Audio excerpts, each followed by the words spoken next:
everybody. You know where you are. You're where you always are every Tuesday night on the Lights Out Sports Podcast. Myself, Mike Valentine, and there is my buddy Cheese, who's twerking in his chair over there. I don't know what he's doing, but okay.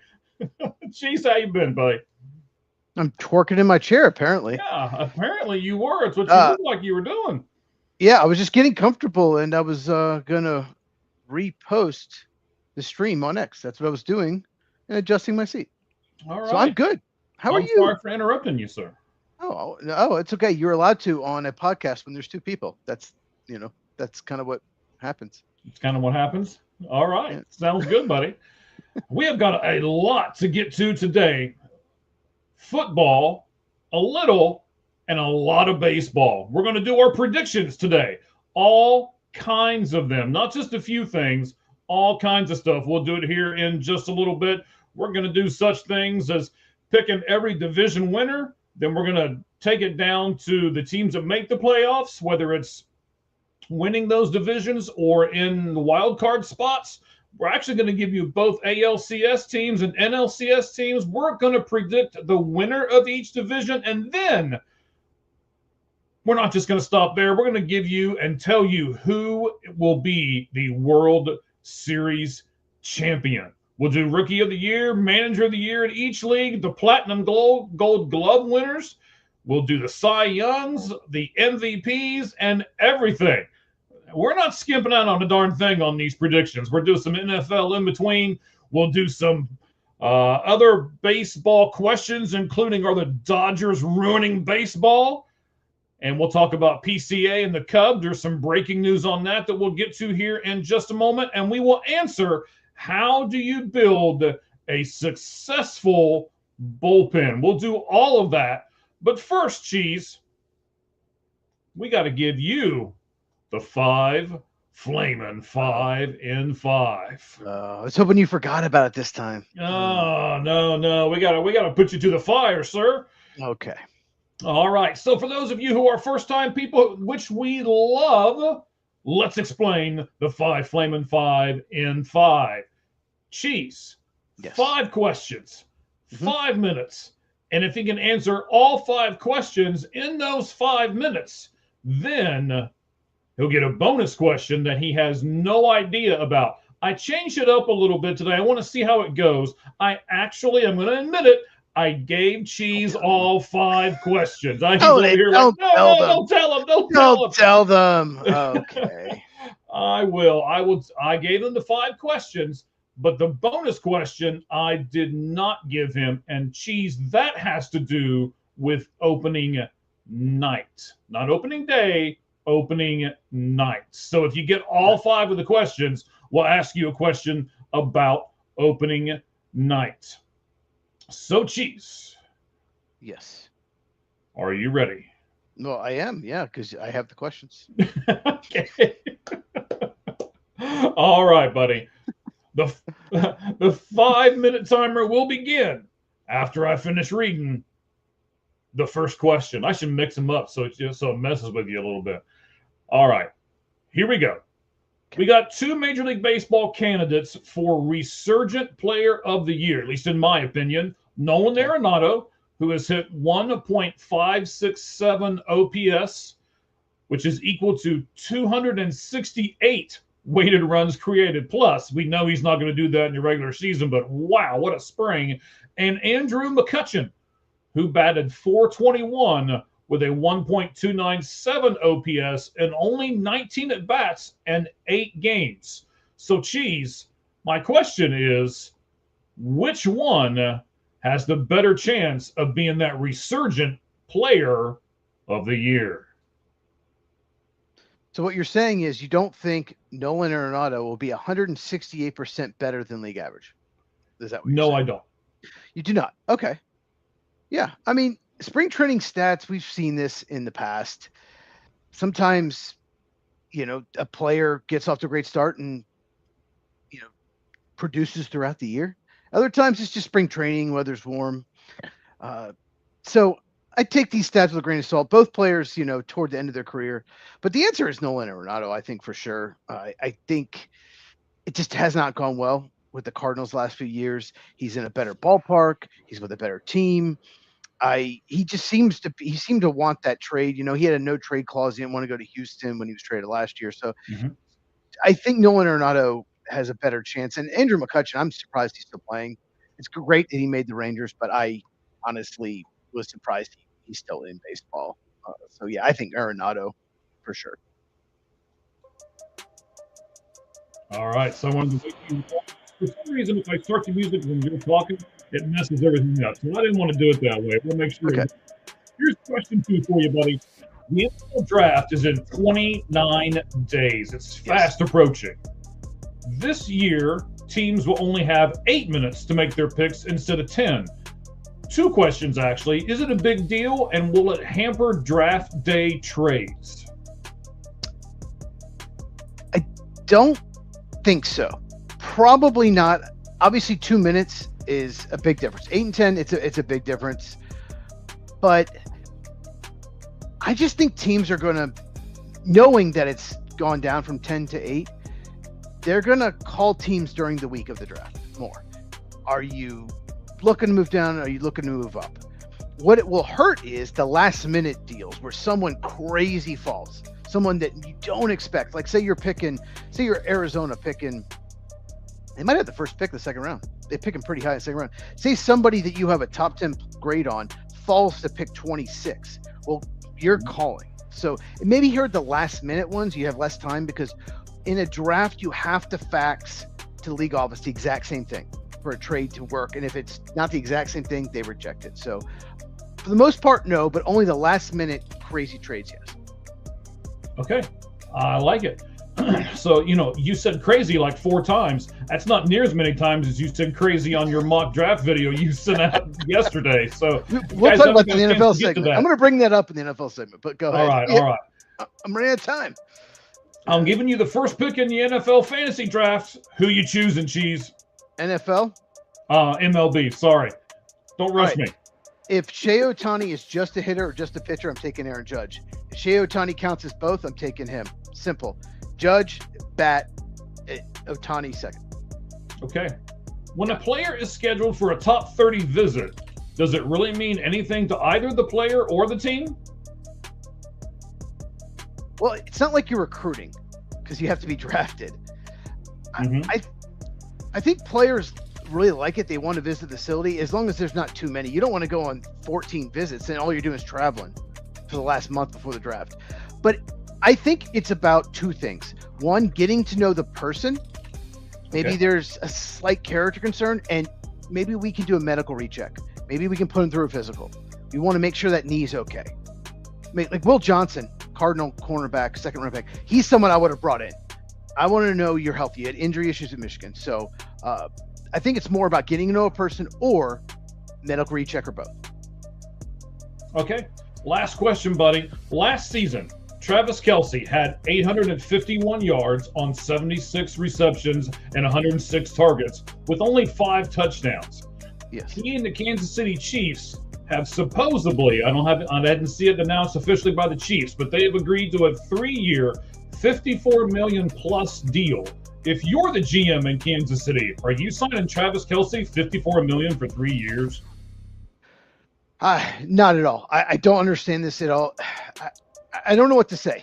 The only thing I can think of is it's super backloaded, and they didn't have the cap room this year to give him the 1-year deal he wanted. So we'll just give him a 3-year deal. He'll probably retire, but they'll probably, if he retires after 1 year, probably take a huge cap hit next year.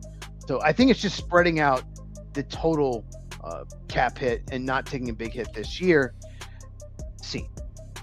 All right, excellent. And you had a few seconds to go. Okay, so let's give you the question for your bonus question that you don't know what's coming. I'm glad you knew what was coming because on the last one, you were like, I don't know what to say. I don't think I've ever heard you say that. You knew what the question was. Excuse me. All right, Netflix, as you know, is broadcasting the 2026 opening night. It'll be tomorrow night, Giants hosting the Yankees. 61-year-old Barry Bonds is coming out of retirement to be on the Netflix broadcast. He will do pre-game and post-game. Wow. Does that make you want to watch the show even more, or does that make you not want to tune into the show? Probably more of the second one. He's such an arrogant POS. I just he's so unlikable. He cheated. I did not even know that. I I don't like that it's on Netflix. Then you have to have Netflix subscription just to see it. Yes. That's Yes, you do. ridiculous. Absolutely ridiculous. Home Run And Derby is going to be the same way. well, I don't watch the Home Run Derby anyway. So when Sosa McGuire did, I know that sounds. We talked about cheating, but that was entertaining. But no, I'm probably not going to tune in, to be honest with you. All right, so just so everybody knows, and we're going to throw it all out here real quick. And I got one more partial question for you here. So it's going to be L. Duncan, Albert Pujols, and Barry Bonds will be the pre and post game. And then the actual commentators will be Matt Vasgersian from MLB Network, along with Hunter Pence and CC Sabathia. What do you think about those three on the call? They bring nothing. They're not going to get me to watch at all. NBC has such a better lineup. NBC's Sunday Night Baseball. Their lineup is incredible. Love it. That brings nothing to the table. No one's going to watch for those guys. Someone's like, oh, Hunter Pence is calling the game. I got to watch that. No. Absolutely ridiculous. And look, I'll be honest, I don't like the Giants or the Yankees. I don't like either team. So you're not really motivating me to get a Netflix subscription. You're not doing it. So I'm not going to watch that game. Okay, that's interesting. I will probably watch the game tomorrow just because I'm a junkie, but I'm not saying that Barry Bonds is going to make me watch it. In fact, I probably won't watch the post game. You know how many crazy hours I work. I'll probably be napping like right up until game time, and then I'll get up and watch it real quick. But so you wake up in the seventh inning. Maybe. All right, buddy. I just wanted to see there, and of course we got Ramen on the wheels right there with us. Showing us her eyes. Okay. She's watching. That means she's watching. You know what that means? She is watching, yes. Okay. Well, I'm sorry. I'm not just listening. I'm not on the hip lingo, but you can listen tomorrow because we are on iHeartRadio now. We've got that all worked out. We are on iHeartRadio. We are on Spotify, and we are on Apple Music. So all three of those will be available to all of you tomorrow if you do just the audio only. If that's what you prefer to do, then you can certainly do that. All right. A couple things. Let me hit a couple buttons over here. There we go. I think that's a little better sound quality, and I think that's even better. All right. I didn't hit the buttons beforehand. So we're going to dive into a lot of this stuff here, Cheese. The 5 Flamin' 5 is done. You surpassed it. You got it. Finally. So now I have to ask you this question about baseball. So we're going to do 3 baseball questions here. And then we're going to jump into a couple of football things, and then we're going to go and do our predictions for MLB. So let's start off with a bang here, buddy. Okay. Are the Dodgers ruining baseball? Yes, absolutely. There are even some Dodger fans on X that admit it, but they don't care. Now, I'll say this about the Dodgers. Mm-hmm. They're not breaking any rules. This goes back to the mid-90s when there was a strike and they had an opportunity to have some kind of salary cap or do something like the NBA did. I'll get to that in a second. And really punish teams for spending all this money. The Dodgers don't care. They don't care if their draft pick drops 10 spots. Okay, we don't pick 29, we pick 39. They don't care. They don't care with the luxury tax. They pay hundreds of millions in luxury tax because their revenue is insanely off the charts. They don't care. What if I mentioned the NBA? If you do not know, once you hit tax, you're limited on how much you can spend in free agency. There's a mid-level exception. Okay, maybe another team can spend 10 million. You can only spend 5. Another team can spend 20. You can spend 10. There's limit. There's punishments in the NBA about how much you can spend in free agency. If they had something like that, if you don't have a salary cap, you have to have something like that. And there isn't. And it allows the Dodgers, and the Mets do this too. It's not just the Dodgers. Yankees do it too. To just go out and just when in doubt, have one big hole. We need another outfielder. Let's just go get Kyle Tucker. Just throw money at him. We can throw more money at him than anything, and then we don't have to trade from our farm system to fill that need because we have the money. So our farm system stays one of the best in baseball. So they are taking advantage of the rules now. They're taking advantage of it, but yes, the way they're doing it is absolutely ruining baseball. What do you think, Mike? Well, let me give you a chart.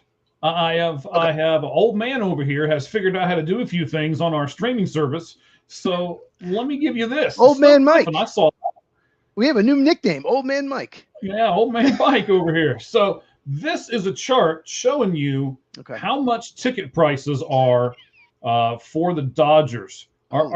Can you see this stuff? Right. I don't know if you can see can you see where my mouse is? I don't think you can you? I can't see the mouse, but I can see everything but the outfield or the home run area. I can't see. Right. So, right behind home plate, $820 a ticket. Out beyond the third base dugout, $760. In the outfield, $387. That's way up in the top tier of the outfield. I mean, that's absolutely insane. And just to give you a comparison, okay, let's do it. Okay. Here's the Oakland A's or Sacramento A's, whatever you want to call them, right? Now, I know you can't see the one that's up here at the top for the outfield. The outfield tickets are $30. And this is opening day only. This is not normal. Right. This is opening day, which they're always more expensive. Yeah. Correct. $86 behind home plate. Nothing in the triple digits here. Everything, $46 for down the third base line. So I can't fault the Dodgers if they can get the money for it. If crazy people will pay that kind of money, I can't fault them. You know that I just did a whole bunch of spring training stuff. A buddy and I were going to go to the opening day spring training game between the Dodgers and the White Sox because those are the two teams that share that field. And I was like, okay, we'll go. It's the White Sox. It can't be that expensive. They wanted $126 for lawn seats. And I was like, if some idiot is willing to pay that, then I can't fault the Dodgers for taking advantage of them. I mean, are there that many rich people in LA that want to watch baseball that bad? They have a huge fan base, and they're very good. So maybe, I don't think it's so expensive to live there. I can't imagine, but you got to think there's going to be a lot of Hollywood celebrities, Hollywood executives, going to be a lot, they have the Hollywood crowd, whatever. There's people that live in a bubble, no idea what hard work is actually is, but that, I know it's opening day. It's different, but me and my buddy, we went to Dyken Park. Should be Minute Maid Park. I'm so mad they changed it. In Houston last year, we got last minute tickets and it was 2 for $68 in the section that was $345. That on that chart, that's the area we got, and we got them for $34. So we're talking 10 times the amount between the two of us. Parking, food. We didn't even spend $100 total between the two of us. So that's insane. And there are a lot of people in LA that can't come close to affording to going to opening day. Not even close. Right. I mean, there's no special pitching matchup. They're playing the Diamondbacks. So it will be Zach Gallen for the Diamondbacks and it will be Yamamoto for the Dodgers. That's the opening day matchup. The rest of the World Series MVP. I mean, he was a World Series MVP, so okay. He's pretty good. I mean, I'm not saying he's a bad pitcher, but I mean, it's not like it's Nolan Ryan or anything out there. I mean, sure. Or Chuck Norris, R.I.P. Chuck Norris, God rest his soul. R.I.P. I mean, when Chuck Norris goes out there, the mound rises up for him. So, and the rest of I just come up with that. That's not bad. It's pretty good. Yes. Mm-hmm. Emmett Sheehan will be day 2, Tyler Glasnow 3, and then Roki Sasaki will be the next. And then they're saving Ohtani for game 5, which their first 6 games, don't get me started, will be at home. They get Diamondbacks and Guardians do the Dodgers. So two things. Sasaki has been awful. One of the worst pitchers in spring training. Yes. Second thing is when Chuck Norris charges the mound, he kicks the umpire out. Is that what happens? Yes. Okay. I love Chuck. I really do. Loved Ah, him. absolutely. Everybody loves Chuck Norris. So, last thing here for the Dodgers, and are they possibly ruining baseball?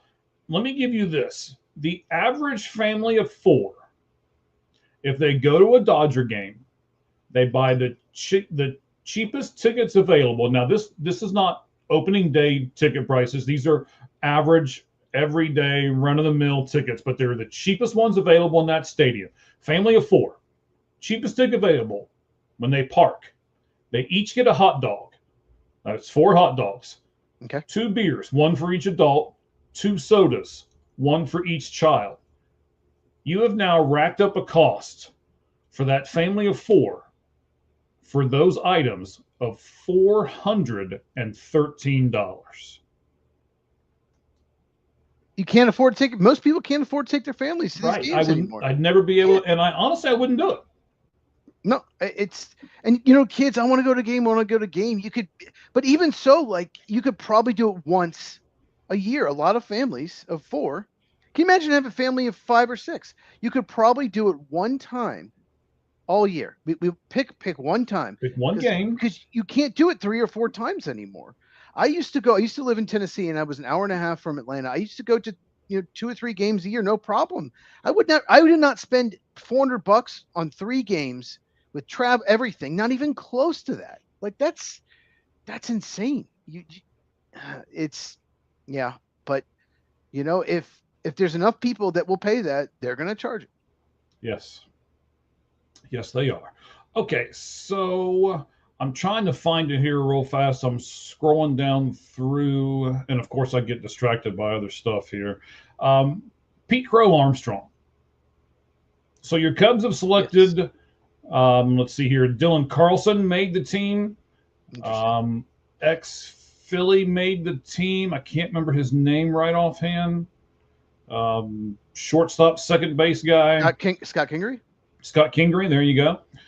He made the team. Mm-hmm. You've got Pete Crow Armstrong and the Cubs trying to work out a deal. Are you kidding me right now? Did you lose it? Wait a minute. Have you seen the Puka Nacua news? No, but I will try to pull it up. Is there breaking news? I've got it right here in front of me. All right, go for it. Go for it. There's a woman accusing Rams star wide receiver Puka Nacua of biting her and saying a word that begins with F and rhymes with duck, all the Jews. She claims that he did that with her. There was a dinner party where they were sitting at, like one of those dinner parties where you can, pick your star to sit with or whatever. It's what it sounds like. Oh no. So I have not seen that anywhere. Is this a good source? Is this like a good person with the? Hang on, let me go back. Dov. I don't trust. No, you're going to say no, not a great source? I do not trust that guy for anything. I can't stand him. I think I actually have him blocked. I cannot stand him. Interesting. Look, most of the stuff he reports is true, but a lot of it, he's not the only one. There's TMZ saying that. Of course, I mean. Okay. All right. No. It's fine. It's probably true. I don't think he. I mean, he's got when you have over 100,000 followers, you're not gonna make it up. But, yeah, I don't really want to talk about that. That's okay. I just saw it as I'm going through the timeline here. I thought he agreed to an extension, like maybe passing Jackson McJigga's extension or something like that. But I don't. No. I'm not getting involved with that. Okay. All right. That's fine. So Pete Crow Armstrong. Yes. Right. Pete Crow Armstrong. Back. So according to Jeff Passan a couple of hours ago, he's reporting that they have agreed to a 6-year, $115 million contract extension that starts in 2017. That runs out in his age 30 season, so that he will then go back on the market at age 31. I know that kind of takes away from the question that we had in the beginning here, because I was asking you some different stuff. So I'm still going to ask you, though, because it's not a sure thing. It's just what he's reporting. I mean, I'm not saying he's a bad reporter or nothing, but I haven't seen anything from the Cubs or from Pete Crow Armstrong's camp. So until I do, I'm just going to say it's a rumor right at the moment. Excuse me. So if you were the GM of the Chicago Cubs, what would a PCA contract look like to you, knowing that you're a huge fan of them, and I assume you want to keep Pete Crow Armstrong around? Well, yeah, I mean, it's Jeff Passan. He's not going to report anything that's inaccurate. He knows. He's definitely not my favorite reporter, but I did not like how he covered the World Baseball Classic. But 6 years, 115. Yeah, that's not surprising. I was hoping for more like 8 years, 145, 150. Get him locked up for 8 years, But it's one of those that'll help both teams. Look, PCA will make more money the next few years than he would have, and the Cubs get him for 2 extra years beyond when he'd be a free agent. It's one of those that it's good for both players. They actually offered him very similar, like the rumor is, no, not confirmed, 7 years, 66 million last spring training, before he had this breakout, before he finished 9th in MVP voting, before he won the Gold Glove, before he started the All-Star game. They offered 7 years, 66, and the rumor is that his camp wanted closer to 80 to 84 to 90, and the Cubs said no. Boy, they wish they had done that now. But no, this makes sense. I think that's about the compensation as far as per year. I take this with a grain of salt because Bob Nightingale, half the shit he says is bullshit. But he says there's an extra 18 million via escalators in there. But, Bob Nightingale, you can't trust him. But it's possible. It's 50-50 chance. That's correct. So, no, this is great for the Cubs. He is one of the best guys you could have in the locker room. He's always positive. And I'm very happy that he's going to be a Cub. I'm a Braven Cubs fan if you're new to the channel or new to the pod. And so I'm very happy that he'll be there for the next 6 years. All right, so let's take a couple seconds and talk about PCA for a second. Last year, as you have already stated some of this, he took a huge step forward with a power perspective. So last season, he hit 31 home runs, had 72 extra base hits, stole 35 bases. Those are pretty good numbers, making him one of only 7 players to go 30-30 last year. That's 30 home runs, 30 stolen bases. He also led all outfielders, so defense is important, with 24 outs above average, and he tied for second among center fielders with 15 defensive runs saved. He did kind of stumble at the end of the year, a $188, 237, 295 over his final 200 plate appearances. So he finished the season at basically just slightly above an average hitter, where he went 247, 287, and 481. So that was across 647 plate appearances. He had an awful postseason as well. He only batted a $185 with he didn't have any extra base hits in those 8 postseason games that he was in.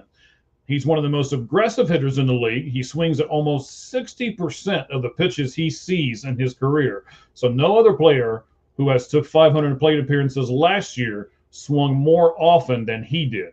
So as a result, he walked in 5% or fewer of his career plate appearances, and he's gone down on strikes at an elevated 24% of the time in which he has come to the plate. Then just giving you a little bit of background as far as the timeline and stuff goes. Pete Crow Armstrong is 2 days shy of having 2 full years of service time. You can talk about that if you want, what the Cubs did there. He would have qualified for early arbitration as a Super 2 player next offseason. He was 5 years away from reaching free agency and would have hit the market at age 29. To give you a comparison contract, Jackson Merrill signed a 9-year, $135 million extension with the Padres last spring, and is the top guarantee for a player between 1 and 2 years of service, like what Pete Crow Armstrong did. And Merrill and Armstrong have similar profiles as center fielders. I know I just gave you a bunch of information, but you can pick it apart and speak on any of it that you want, buddy. Yeah, he had an amazing first half. He's one of the best players in baseball. He was, an MVP candidate. What happened in the second half, he started struggling. And when he started pressing, he started swinging. He did that thing where you decide you're going to swing before the pitch is thrown.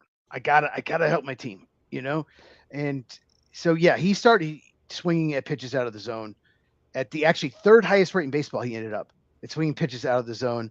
Unfortunately, Michael Harris was second for the Braves. God, Michael Harris, he's got to fix that. But so I think he pressed in the second half. I don't think it was all they figured him out or anything. I think he went through a struggle for like a couple weeks and then just started pressing and was just trying to pull home runs and just trying to get back to that. In the postseason, he did struggle, but one thing I did like was when he came up, he cut down on the swing a little bit. He wasn't just trying to, like with men in scoring position. He had a really clutch single against I believe it was the Padres in the first round, where he just cut down his swing and just tried to serve the ball in the outfield, and he did. So I think one of the reasons he struggled in the postseason was he was trying not to do too much and took away a little bit maybe from him. Okay. It was small sample size. I don't think he was as bad in the postseason as those numbers, but his leg kick in the preseason looks much less. He's not taking this big leg kick. Yes. In this spring training, yes. In spring training, he's probably, his power might not be as good doing that, but at the same time, he's probably going to strike out less. And the big thing with him is plate discipline. Stop swinging pitches out of the zone. You will get yourself out. And he had a very good World Baseball Classic. For a while there, he was carrying the team. So yes, I'm very optimistic that he'll hit more like the first half than the second half. More than likely somewhere in between, but he's much better hitter than 188 in the second half. But I don't understand what the Cubs are doing here, because he's 5 years away from being a free agent anyway, and you're going to sign him to a 6-year contract. I mean, are you just trying to get financial stability and that's it? So it says here he's 4 years away.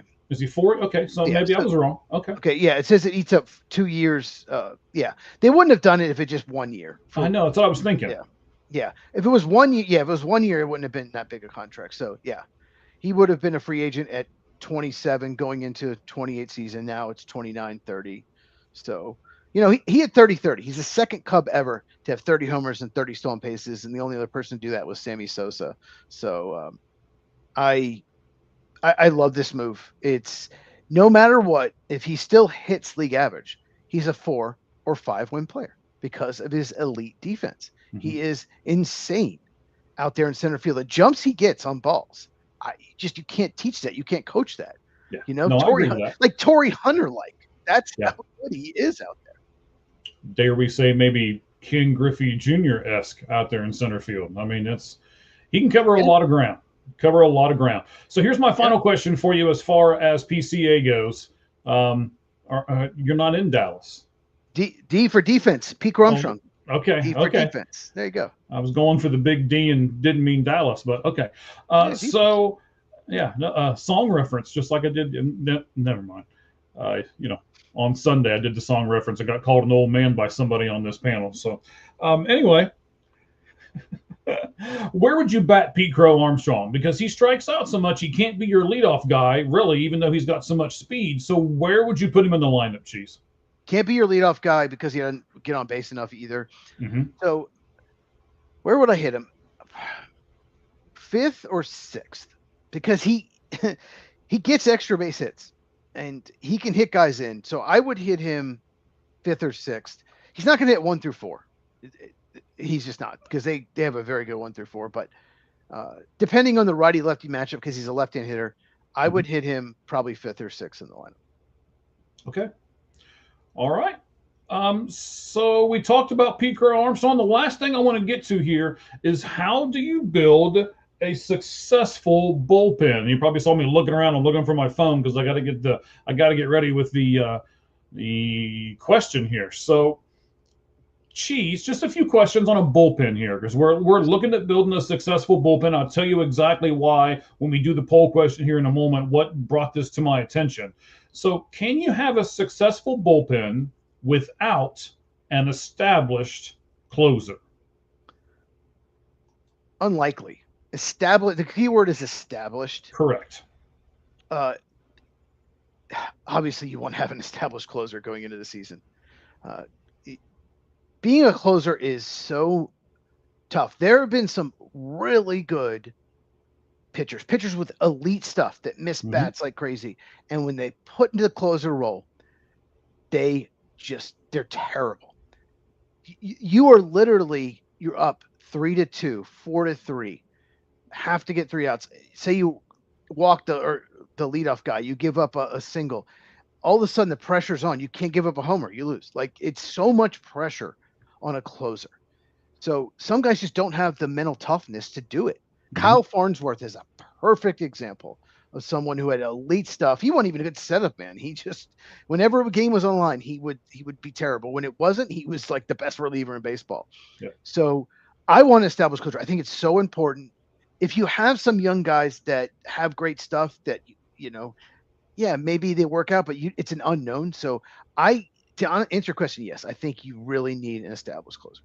All right, so let's take it a step back from there. Can you have a successful bullpen without having a reliable setup man that you would trust as your closer in a pinch? No, because pitchers do not go 8 innings anymore. They go 6. I think the average pitcher goes like 5 1/3, 5 2/3, but even the good ones go 7 at most.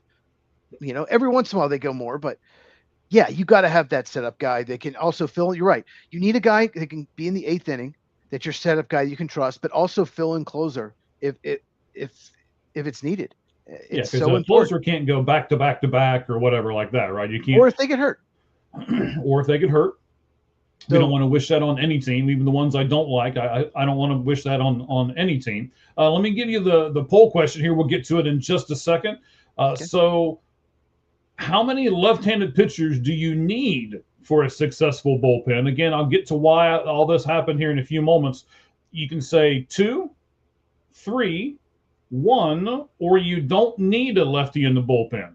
And those are your choices. So 2, 3, 1, and you don't need any left-handers in the bullpen. Let's continue with our bullpen conversation here. We got a couple more questions. Can you have a successful bullpen without the rest of your bullpen having defined roles, like the 7th inning guy, or he's the low leverage guy and he's the high leverage guy, or here's the long man? Or I guess I know for myself, Cheese, when I go to work every day, mm-hmm. I pretty much know what I'm going to do before I get there, and I can prepare myself for the role in which I'm going to have for the day, and I like that. Do you think you can have a successful bullpen without having those rules in place and everybody just shows up and whatever role I want you to do, that's what you're going to do for the day? I've seen it where teams actually do a committee and Right. It still works. You never Mm-hmm. know. Like they'll use a guy in the 5th inning one game, maybe the 8th the next. I think it can work, but most of the time it's not. Most of the time it's better to know your role, to everyone have the role on the team, knowing, okay, if the game gets there, okay, this guy, he can go 2 innings if we need him, 5th or 6th inning if the starter doesn't go. Mm-hmm. This guy's coming the 7th. This guy's coming the 8th. You know your role. That's ideal. That's what you want. Once again, I've seen bullpens that have just not had the roles. It's been a disaster. I think it can work, but most of the time, no. So probably, ideally, with a bullpen, you want depth. You want 3 or 4 guys that can pitch a 7th or 8th inning. You want 2 guys that can close, and you basically you don't want any middle relief. Everyone can set up, or maybe one long guy and everyone else can pitch 7th, 8th inning, and maybe 2 guys can close. That's ideal. You want depth in the bullpen. Right. So I think a role is important, and the bullpen is it's there's so many teams that have good starting pitching and a good lineup. They just don't have a good bullpen, and they don't, and they win 78, 79 games because the bullpen just keeps blowing leads. So bullpen with starters going fewer and fewer innings is more important than ever. Yes, absolutely. I thought when the Kansas City Royals won the World Series a few years ago with their bullpen, that it would change the culture, but it just didn't. 11 years ago. Was it 11? That many? It was 11 years ago. Wow. Dang, man, making me feel old, Chiefs. Thanks, buddy. Do you remember who the MVP was? Oh, Salvador Perez? I didn't remember either. I have to look it up. Okay. It was. That was correct. I thought you had it. I was going to say that would be no. I was curious. So that was a good call. You got it. How many left-handers do you need in a successful bullpen? And here's why I asked, Cheese. I'm going to give you the spectrum here. The Nationals, I know it's the Nationals, but the Nationals have 3 left-handers in their bullpen. Okay. The Diamondbacks have 0 lefties in their bullpen. So that's why I asked the question, do you need 2? Do you want 3? Can you get by with 1? Or would you say you don't need anybody as long as there are a bunch of good pitchers? Who cares if they're right or left? So a couple things here. Mm-hmm. One, the Nationals have 3, but I mean, are they any good? Their bullpen, I looked at their bullpen, knowing this question was coming. Uh-huh. Oof, I heard of one of them. I've heard of one of them. I don't know who these guys are. They might be terrible. So The Nationals, it doesn't matter. It doesn't matter if you have 3 lefties if they're terrible pitchers. I'll say that. As long as they're good. Here's why I don't want 0. Here's why I'm a little worried about Diamondbacks. Say, hypothetically, you have a team where, okay, say the Diamondbacks throw a lefty starter out there, right? Mm-hmm. Like Eduardo Rodriguez starts out there, right? Okay. And so you're like, okay, so they put a righty out there. Maybe he's a bad defensive player, but he can hit. So you put him there against a lefty, and then Rodriguez leaves after 5 innings. Well, even if his spot's in the lineup or not, you can just take him out. If you know that there's no other lefty in the bullpen, you can take him out and put in your left-handed hitter who's a better fielder. So you can strategize. Okay, they don't have a single lefty in the bullpen. The rest of the game, we're only facing righties. So it gives maybe pre-game, before the game, the manager, can start a lineup based on that. Yeah. Having said that, if you have a couple righties that are really good at getting out, like has a splitter, just really good getting out lefties, maybe a cutter, something, then you're okay. But I would, man, 0. Ideally, you'd want 2 or even 3 if they can miss bats, if they're really good. But even 1, I think, is important. But 0, that's rough. Yeah, I'm interested to see what the strategy is going to be for the season for the Diamondbacks because they don't have any lefties in their bullpen at all. The poll question, so you don't need any, and 1 both got 10%. 3 was next with 30%. And of course, I think, as most people would say, 2 was probably ideal, and 2 got 50% of the votes. So that's what I voted for, yeah. Mm-hmm. Yeah. That's how it all shook out there on the Lights Out Sports Podcast poll question. All right, well, I've got everybody here. Before we skip to the NFL, I want to do a program reminder for you guys. Next week, we will go back to our top 10. We're doing predictions this week, so we didn't want to do predictions and a top 10, kind of mixing all that together. Next week, Cheese and I will tell you who our top 10 first basemen are. So we'll get to that next week. Cheese, NFL time, buddy. I know you did this one question, and then I kind of added another one. So do you want to take the first one, or do you want to do the second question first? No, let's do the rule change first. Okay, do the rule change, buddy. Go ahead. So the Browns, they introduced a new rule. It would allow teams to trade draft picks up to 5 years in the future. Currently, you can trade. You cannot trade more than 3 years in the future. So if you trade for some franchise quarterback this year, you can only trade, 2026, 27, 28 drafts. After the draft, you could do 2029, for example, 3 years in the future. To change the rule, you need 24 of the 32 teams to vote yes, or 75%. So once again, only trade 3 years in the future. This will allow you to trade 5 years into the future. So let's go over first.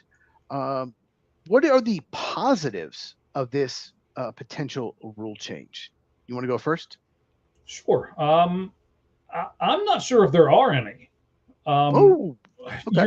You're trading 5 years into the future, right? So 4 or 5, not just 3, 4 or 5. Yeah, you're right. So up to 5. Mm-hmm. You are mortgaging tomorrow for a possible success today. And that bites a lot of teams in the butt. And I don't know. I don't know if the NFL should open that can of worms up or not. Because what stops them from 2 years from now saying 7 years and 8 years and 10 years, and so I guess where's the period go? Yeah, And NBA has 7 years right now, but it, you uh-huh. can't trade your first round pick more than every other year. So every other year you can. So they do 7, but really you can only trade 4 picks, 4 first round picks because it's every other year. Okay. Positive, you can push it later. You have more flexibility to make a trade. If somebody wants, um, you know, say you don't want to trade your first round pick that year, okay? Maybe this first round is strong. Maybe maybe the Bengals are picking 10th this year. You like the top 10, but you don't, so okay. But I'm trading for someone amazing, so I could give him 3 first round picks, but I can do it way in the future. We're going to be good. We should be good the next 4 or 5 years. We're loaded, but I can push it in the future years and Okay. not hurt myself now. So I think that's the positive. I think, but it's very telling that the Browns are the one proposing it, because what the Browns want to do, this is what they want to do. They want to trade Myles Garrett for the next 4 first round picks and hope that team stinks, and maybe that team ends up with the first pick or another thing, and they could somehow finally get Andrew Luck or a Peyton Manning or John Elway or something like that. That's the only. I mean, just the fact that the Browns are the ones who gave up all those picks for Deshaun Watson, the worst trade in NFL history, are the ones proposing it. It just tells me that we can't do it on our own. We need help. We want to trade as much in the future as possible and hope that team just stinks that year. Because maybe 5 years from now, a team that's like really good, like the Rams are really good, right? Maybe in 4 or 5 years, they're the worst team in the NFL. You never know. And if they Mm-hmm. trade their first round pick in 2030, maybe that's the first pick. So it's just very telling that it's the Cleveland Browns that did it. All right, so we talked about positives. Give me some negatives on this. We kind of already Well, talked about it. yeah, sort of. We have. I mean, like I say, I don't like the idea of mortgaging the future for today. You should be a good enough franchise, and I'm one of these guys. I mean, Browns. I don't. Well, I know, and I'm a Bengals fan, but by the way, they made a signing today. If you haven't seen, so did the Eagles. The Eagles I made a didn't know. signing today. We'll talk about both of those here in just a second. Um, so I'm a guy who doesn't. You don't need to go to the Super Bowl for me. I want a consistent team that I can root for every year. I want the Buffalo Bills. I want I'm trying to think of a team, the Baltimore Ravens, right? Where they may not go to they don't get to the AFC Championship game every year, but they're going to have a winning record. They're going to get to the playoffs, and I know that I can consistently root for them. It's not going to be one of those things to where they stink for 4 years, they go to the Super Bowl, and then they stink for 4 years after that.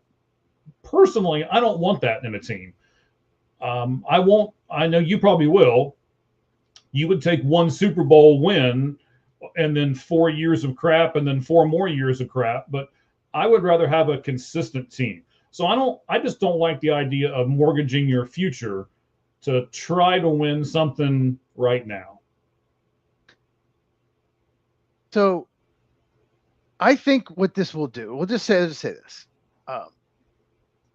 Maybe a team doesn't want to give up a draft pick in the next 2 years. Okay. Maybe like the Philadelphia Eagles, right? George Allen would have loved this. I believe George Allen, didn't he own the Redskins? Or I was believe he GM? so. Okay. So maybe Great a team comment, like the by the Eagles. Maybe a team like the Eagles. Okay. We won the Super Bowl last year. We're next 2 years, we're going to be really good. And I want to move up in the draft. Mhm. But they're asking for my second or my third round pick next year. But I don't want to give that up. But I'll give you my second in 2029. I think we'll lead to more trades like that. We'll Okay. give you a second rounder, but it's in 4 years, 4 or 5 years. We'll give you that but here's why I asked about the negative. Imagine if you're a GM that needs to win, right? Okay. You mentioned mortgaging the future. Mm-hmm. You need to win. And you have a good team. Maybe you're a team like you said, the Ravens or the Bills that make the postseason. They just can't get to the Super Bowl. And you might get fired. okay, let's go after some really good player at a big position of need. And you can have my 2029, 2030 first round picks, knowing that if you don't win, you're not going to be there anyway. Who cares about those picks? And if that player gets you a Super Bowl, no one's going to give two shits about those two first round picks that year. That's true. So yeah, I kind of hadn't thought that far ahead, but you made me think of it when you said mortgage in the future. So yeah, a GM that is not secure in his job is more willing to do this. And guess who's not secure in his job? Guess who has to do something? Andrew Berry of the Cleveland Browns. What team is proposing this again? What team is proposing this? So I just, if they do this, I wonder if there'll be restrictions. Like, because basically what a team could do is saying, okay, they could call up, say, the Broncos and say, we'll give you their next 4 first-round picks for Bo Nix. I don't think anyone would do that, but maybe just say they would, Mm-hmm. Does the NFL really want that? Do they want 3 or 4 teams to have no first-round picks the next 4 or 5 years?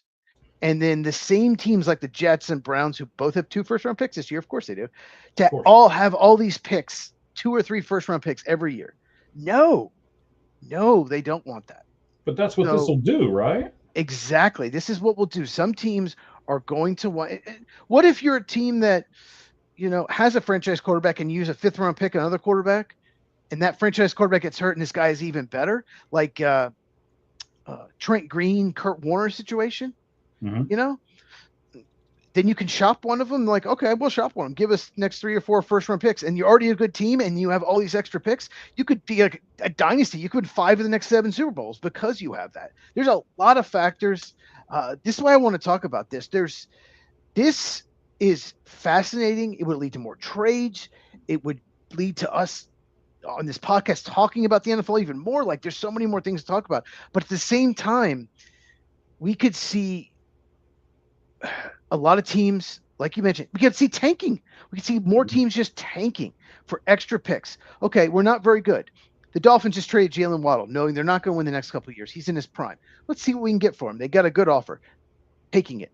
You could be a team with 3 or 4 really good players, no one else. And we'll just trade them all. And we're going to stink the next few years and just load up on picks, and do the 76ers and the Thunder did it in the NBA and just be terrible for so many years. But all of a sudden, we're really good because we have all these high picks. That's not good. That's not good for the game. So I don't know what I'd vote for this, to be honest with you. I'm really torn. I think it'd be fun. I think it would help my channel out because my fan channel at Football with Cheese is all about football. At Football with Cheese, CHEZ, shameless plug. Right, you're right. You snuck that in there like the Browns GM's trying to sneak this in here. Anyway. It would create more trades. It would create more fun, but it would also create a lot of problems. So I'm guessing you would vote against this. Yeah, I don't like it. The only way I would vote for it, again, we know these questions are coming. We usually get about a 24-hour head start on this podcast. The only way I would vote for this is if they guaranteed somewhere in there that 5 is the farthest we're ever going to go. Because I don't want to open up that can of worms. If someone would come to me and say, all right, we'll make some of these trades, because I do get some of what you're saying. I don't want to give you next year's first round pick because I'm teetering on really good. I like your player, but I don't want to get your player at the expense of my first round pick next year, because I want that first round pick too, because I think that's going to push me over the edge. But I'll trade you the first round pick in 4 years for this player that I like right now. Okay. But I don't want to be trading them 7 years down the road or 9 years down the road or something crazy like that. So give me your 2039 first round pick. Right. and I also want to throw in the fact, and we've talked about this a couple times on the show before, at least football allows you to trade picks. Major League Baseball does not allow you to trade draft picks, and I can't stand that. So we will talk about that more. Either. We will talk about. Sorry, let me interrupt you. We will talk about that more as we get closer to the baseball draft, because I do want to have that topic, discussion with you. You can trade certain picks, but only a few, and it's just what is it called when when you don't have the revenue as the others, they can trade it. They get these extra picks. There's a term for it. So they're compensation picks. Yes. You can trade those, but that's it. And Right. And I'll just, we'll not get too into this, but the reason, I think the main reason is the Yankees and Dodgers will trade all their first round picks for current players because they don't care. And that's I'm kind of setting this up though. Yeah. The Rams just did that. I mean, the past 3 or 4 years, the Rams didn't care. They traded their picks away and they wanted players right now. But it did not. They've had one first round pick the last 8 years. Right. So but what did it do for them? Yes, they won a Super Bowl. Okay, they won a Super Bowl, but I mean, and they're one of the best teams in the NFL right now. Right now, they are one of the best teams in the NFL. So that's what I'm asking is you're trying to go, I don't know if it's good for the game or not. Well, it's good for one team in the game. They played by the rules. They did what you're saying the Dodgers are doing, right? You don't like it, but they still played by the rules. Yeah, but Les Snead hit on. Yeah, but so bad. Yeah, but Les Snead hit on Kobe Turner, Byron Young, Puka Nacua, Kyron Williams. Like, because he's a good drafting GM, it worked. If you're not, it's not going to work. And his one first round pick over the last 8 years was Jared Verse, and it was an absolute home run. He's an outstanding edge rusher. So if you have to draft well to do that, to go after Jalen Ramsey, go after Matthew Stafford, 2 players they traded for. He drafted Aaron Donald when he had a first round pick, like you have to draft well if you do it. And Les Snead is a very good drafting GM. Okay, so you're saying no matter what these rule changes are, you're still going to have to be talented in order to get a talented team. True, but what this will do, if the Browns have 2 or 3 first round picks every year for the next 5 years, it gives them a chance to, they're going to miss on some because it's the Browns, but maybe they hit on half of them and they're actually a pretty good team. They actually make the play. Like they're good enough. That's basically what it is. It feels like to me the Browns want outs. They don't want to just pick they want an opportunity to have all these extra first round picks, and maybe we hit on a quarterback finally. Maybe we hit on some of these picks, which they hadn't. They had a good draft last year, but before that it was awful. So it just seems like this is Andrew Berry wanting an out. I have no idea if this is going to pass. I have seen no rumors about it. I have no idea. I feel like it could go like 27 votes. I think if like go 7 votes. I have no clue. It's interesting though. I really like the topic. It's interesting. Before we get to the second topic, did you see my video on my channel at Football with Cheese on YouTube, by the way? Did you see my video on my mock draft Monday, the crazy edition? Yes, and I mentioned it earlier, remember? Yes, you did. So you saw who I drafted. Like I said, this is a crazy edition. I was not doing a projection. I was trying to be crazy and think, what if this happened? What if it's chaos? I had the Bengals taking Jeremiah Love, yes, running back Notre Dame. What do you think about that? I would like it if they got Jeremiah Love, to be honest with you, but I don't think he's going to fall down to 10. Now, I really must say, when I saw the how do I want to say this? So you're doing a great job on your channel of giving me a picture in the beginning, and now you even got this little intro where your little helmet bounces in and the football bounces in, and I'm like, oh, look at Cheese. That's Shauna. Shauna made that. Okay, I wasn't sure how much credit we were going to give to who here, so I figured I'd let you do that if you wanted to do that. But she's very talented, by the way. Yes. And then you said it was going to be a crazy draft, and I'm like, what does this guy mean by a crazy draft? And then as I started listening to it, the first few I was like, no way, that's not happening. And then that's the point. That's the point. Well, it is kind of the point, but there were some of those trades in there that, as you were talking about them, it's like, oh yeah, I forgot about that guy. If he does fall that far down, now all of a sudden you're going to make some of these teams decide, do I pick best player on the board or do I pick the need that we have? And then you're right. It could go into absolute chaos. Yeah. Because the draft is not scripted this year like it has been in years past. I think the draft in years past, we've been able to kind of script it to where we know, like even the team at 20 is going to take either this guy, or this guy. But once you get past like 8 to 10, I'm not sure who some of these teams in the teens are really going to take. It's not just that. We kind of know who the top 10 are for the most part, but we don't know the order. I have no idea who the Jets are going to take it to. You could look at 7 mocks from draft analysts and the media out there. You're going to get 4 different people going to the Jets. So I don't know Caleb Downs. I don't know where he's going. Jeremiah Love could go 4th. He could fall to the top 10. Like, I don't know the order. And usually at this point after the combine, usually you kind of know, right? For the most part. Sometimes you know, like last year, we knew the top 3. We probably knew the top 6. Like the top, I got the top 6 exactly correct in my mock. Maybe not the team because it was a trade, but still, I had the top 6 correct. You kind of know that at least a week or 2 before the draft. This year, and it's so weak at the top, I think we're going to see some guys picked even in the teens, not just the 20s, the teens that people think are second round picks. And I think guys that are mocked 15th, 18th are going to go in the second round because I don't think there's much difference. Like where Baltimore's picking at 14, they might take a guy that is 36 on the consensus board because there's not much difference. I think Cincinnati's in a good spot, maybe Miami at 11, but after that, I don't want to be picking later than that because there might be 10 or 11 first round talents in this draft. I think it's going to be chaotic, and that's why I was thinking about it, why I made the video. And if you do watch that video, there's some people that, fall like way further, and just like maybe this could happen either based on positional value because it's not because I have offensive linemen going way higher than they should because people need offensive line. It gets overdrafted. So, but other positions like defensive back may fall. You never know. Yeah, and they're getting expensive. So why not get the guy in the draft? And have him for 4 years, and then do your 5th year option, and save a lot of money that way instead of paying free agency prices for linemen. So I had 4. Yeah, I had 4 offensive linemen in the top 11. That was, but it could happen because they get overdrafted. They were way overdrafted last year as well. So yeah, it should be good.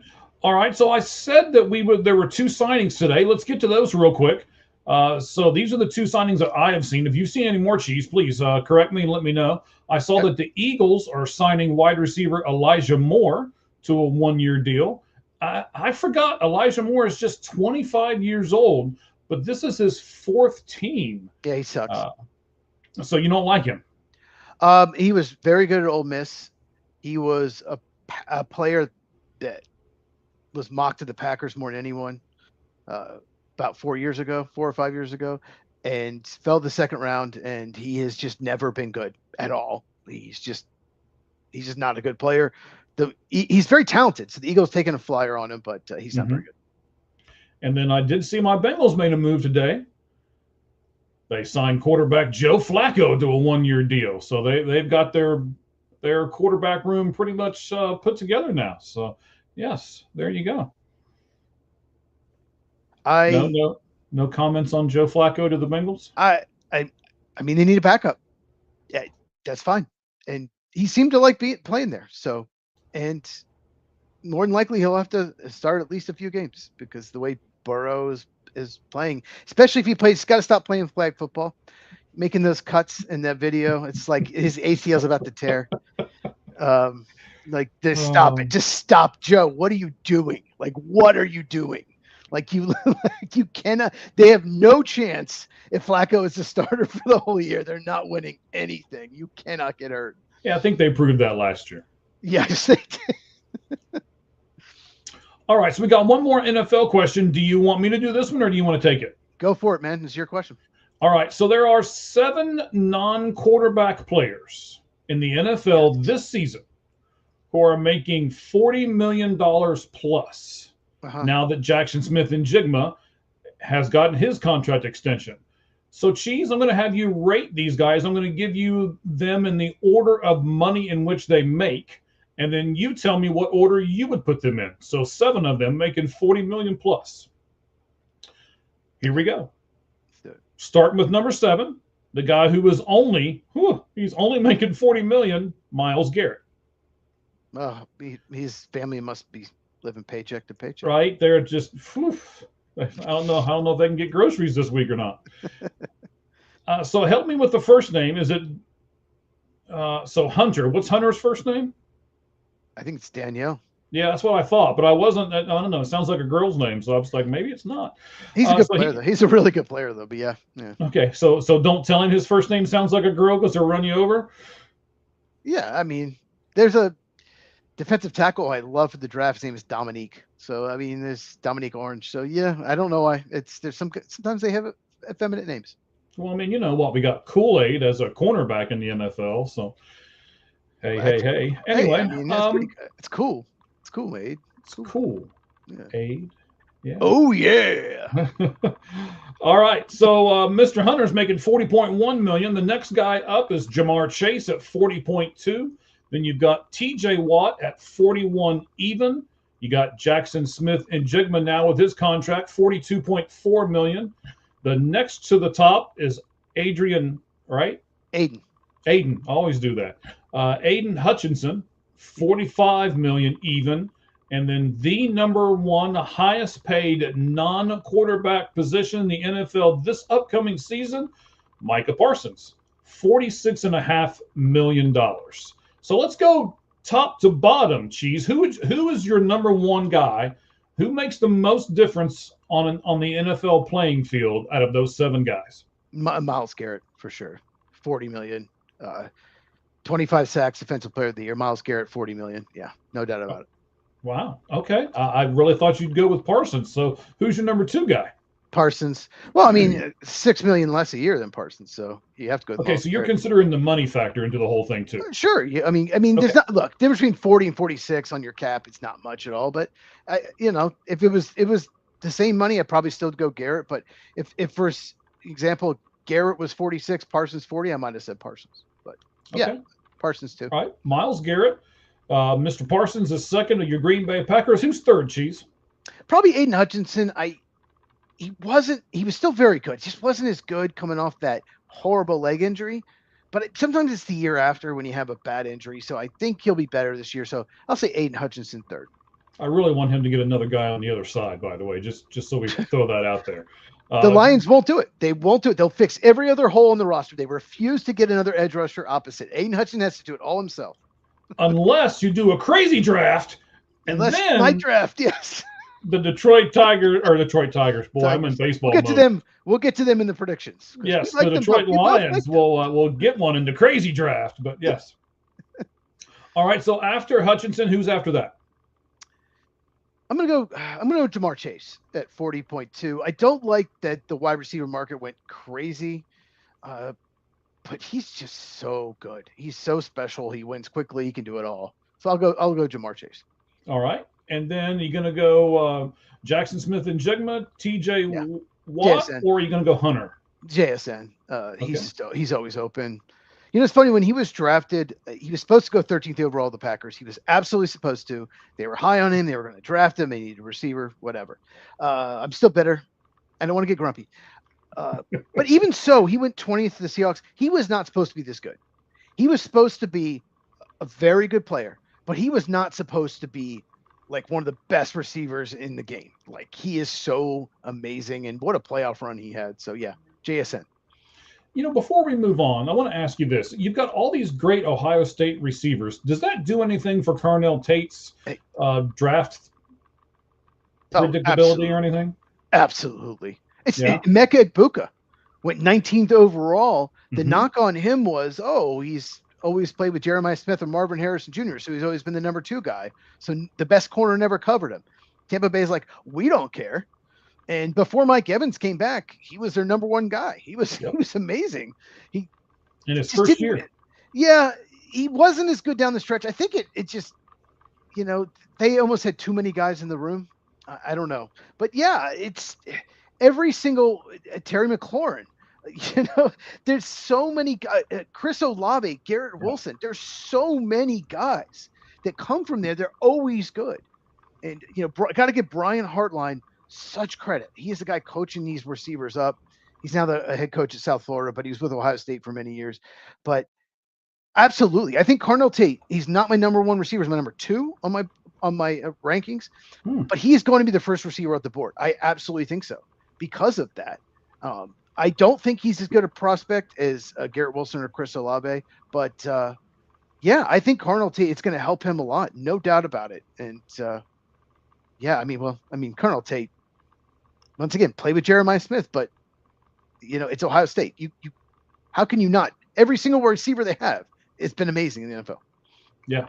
All right. So you got Garrett, Parsons, Hutchinson. Then you went Chase, and then JSN. We got Watt and Hunter left. Who's next? Yeah, Watt, hasn't been quite the same the last couple of years. I think he's 31, 32, had a foot injury, but I'm still going with TJ Watt. He's still, when he's healthy and out there, he's very impactful. And Daniel Hunter, he's nothing gets, but like he's very good. He's just not on the level of those other guys. Okay. All right. So, ladies and gentlemen, it's about that time. It's about that time for the best graphic in all of baseball. Well, not just baseball, all of podcasting. All right. All of it. All of it. Is it every single one of them? The flaming baseball. Oh yeah. Even the podcasts that we like, and there are several of them out there.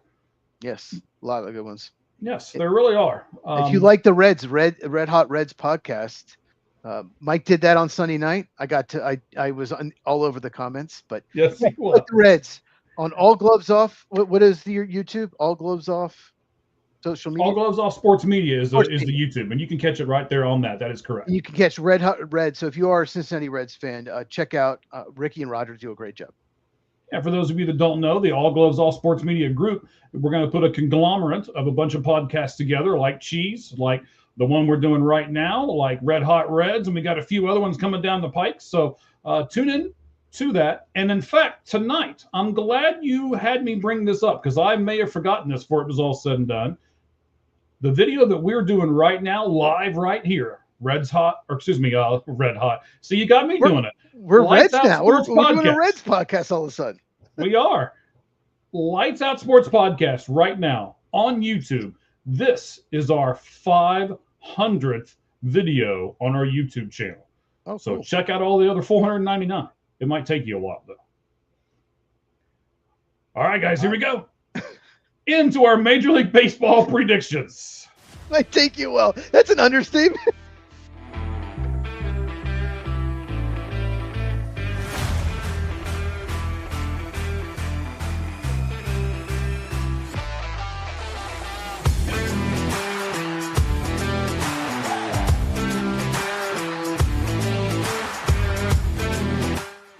All right, as we say, I just love that graphic in the background. So we're going to do our Major League Baseball predictions right now. This is how we're going to go from now to the end of the show. We're going to do the projections in each division, AL and NL. We're going to do teams that didn't make the playoffs that will this year, and vice versa, ones that did make that won't in both the AL and NL. We not only do each division, but we'll go through the playoffs and give you wild card teams, division teams, the AL, NLCS, and all the way to the World Series champions. And we'll also do some individual awards: Rookie of the Year, Manager of the Year, Platinum Glove Winner of the Year, Cy Young, and MVP. All of those for each league. All right, Cheese. Whew. We got a little bit to get to here, but I'm going to like this, I think. I think our lists are going to be, every time we say our lists are going to be different, they end up being pretty close to the same, so I don't know if I'm going to jinx this or not. I'm sure they'll be different. They're going to be different. Okay, they're going to be different. You're going to go with me as well. Okay. So, let's start with the divisions. Let's start with the American League, and let's start out here in my neck of the woods. Let's go American League West. Cheese, who will be the 5th team in the American League West, according to you? Real quick before we start. Yes. It was, for the most part, it's pretty easy to pick the best team and the worst team. 2, 3, 4 was tough for me. That's where I had a lot of trouble with these predictions, the middle part. But I think we're probably going to agree on this. I think the Angels are the worst team by far in the AL West. Yeah, I'm right there with you. I don't know what Artie Moreno's doing. And I'm gonna I know what he's doing. He's being terrible. He's just making the team worse. That's what he's making money is what he's doing. I mean, he's making money, and I think that's all he cares about. But I want to say this: I'm going to jump on this bandwagon right now. Trade Mike Trout. Give me the best player in the world on a decent team, please. They could have traded Trout and Ohtani and gotten so much. And the Angels probably have the worst farm system as far as development in baseball. They don't develop farm systems, so they're never going to be good. You have to develop in your farm system, so they're a joke. That's true. It's hard to be out of the cellar when you don't have a good team and you don't have a good farm system. So that's why the Anaheim Angels, or the Los Angeles Angels of Anaheim, as they like to be called now. California Angels. Yeah. Well, you're going back in the Wayback Machine now. So that's why both of us, myself and Cheese, had the Angels at number 5 in the American League West. Cheese, who's your number 4 team in the American League West? Once again, 2, 3, 4 is so tough. I'm going to go with the A's. I think 1 through 4 all have a chance to make the playoffs, but I just like the Astros and Rangers a little better. So I'll go A's number 4. They're still young. I think next year is the year for the A's to make the playoffs, but not quite there. Okay, so I'm going to disagree with you a little bit here. I don't like the trajectory of the Houston Astros. Ooh. They're getting older. Okay. They just put Arrighetti down in the minors. I was a little surprised at that. I don't know if you saw that or not. I did. Starting pitcher. Mm-hmm. Excuse me. And I have to say, I'm still the get off my lawn guy, and I'm still harboring the trash can beating and all that stuff. So anytime I have the ability to put Houston a little lower, I'm just going to do it. I'm just being honest, man. You're supposed to be a projection, not what you want. It's a projection. Although you'll see Mike's picks, he's gonna be, he's gonna pick some teams he likes a little higher than most people. Maybe. All right, Cubs and Braves guy. I picked some of your teams a little higher too. I'm not gonna go crazy on those 2 teams necessarily. We'll see, or at least one of them. All right. So I've got LA and then Houston. You've got LA and then the A's, Sacramento, whether they're Sacramento or wherever the heck they are. So who's your number 3 team, sir? I'm going to go with Rangers. Rangers to me could win 75 games or 88, somewhere in between. They won the World Series a few years ago, but it's tough to. I guess it's 3 years now. Yeah, they're tough to project. I like the Mackenzie Gore. I like getting him. So I couldn't put him second. I couldn't put him fourth. I'll put him third. All right, so 3 for me is the Oakland, here we go. Sacramento A's. I want to get out to see a game in Sacramento, by the way. Just putting that out there. So maybe you guys will see me in Sacramento. Not that you'll care who I am, but Sacramento. Yeah. Okay. You like minor league parks, so I get it. Yeah. I do actually. So I like this club. I really like where they're going. I wish they had better pitching. Yeah. If they had better pitching, I'd put them higher. They've got the offense. Or if they still had Mason Miller, yeah. No, they don't have Mason Miller anymore. So. Right. If they still had Mason Miller, I probably would have put them higher. Yeah. But, yeah, if they had pitching, I'd put them higher. I'd put them at 3. Who's your number 2 team? Houston Astros. I think Yordan Alvarez, healthy for a whole year, is huge for them. And Hunter Brown repeats what he did. I like the pitcher from Taiwan they signed. Yes, you lose Framber, but I think the Astros had so many injuries last year. If they stay healthy, I like the lineup. So, number 2, I have the Houston Astros. Okay, so that's where we differ a lot on this list. I have Texas at 2. I like their pitching staff. Their starters are really good, but they're going to have to go a little more because their bullpen's not great.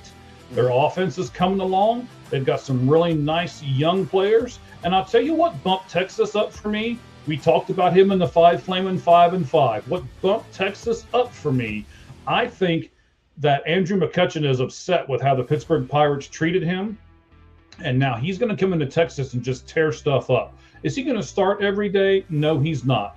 But his leadership and his his presence there on that team is going to take some of these young kids and bring them up a couple steps.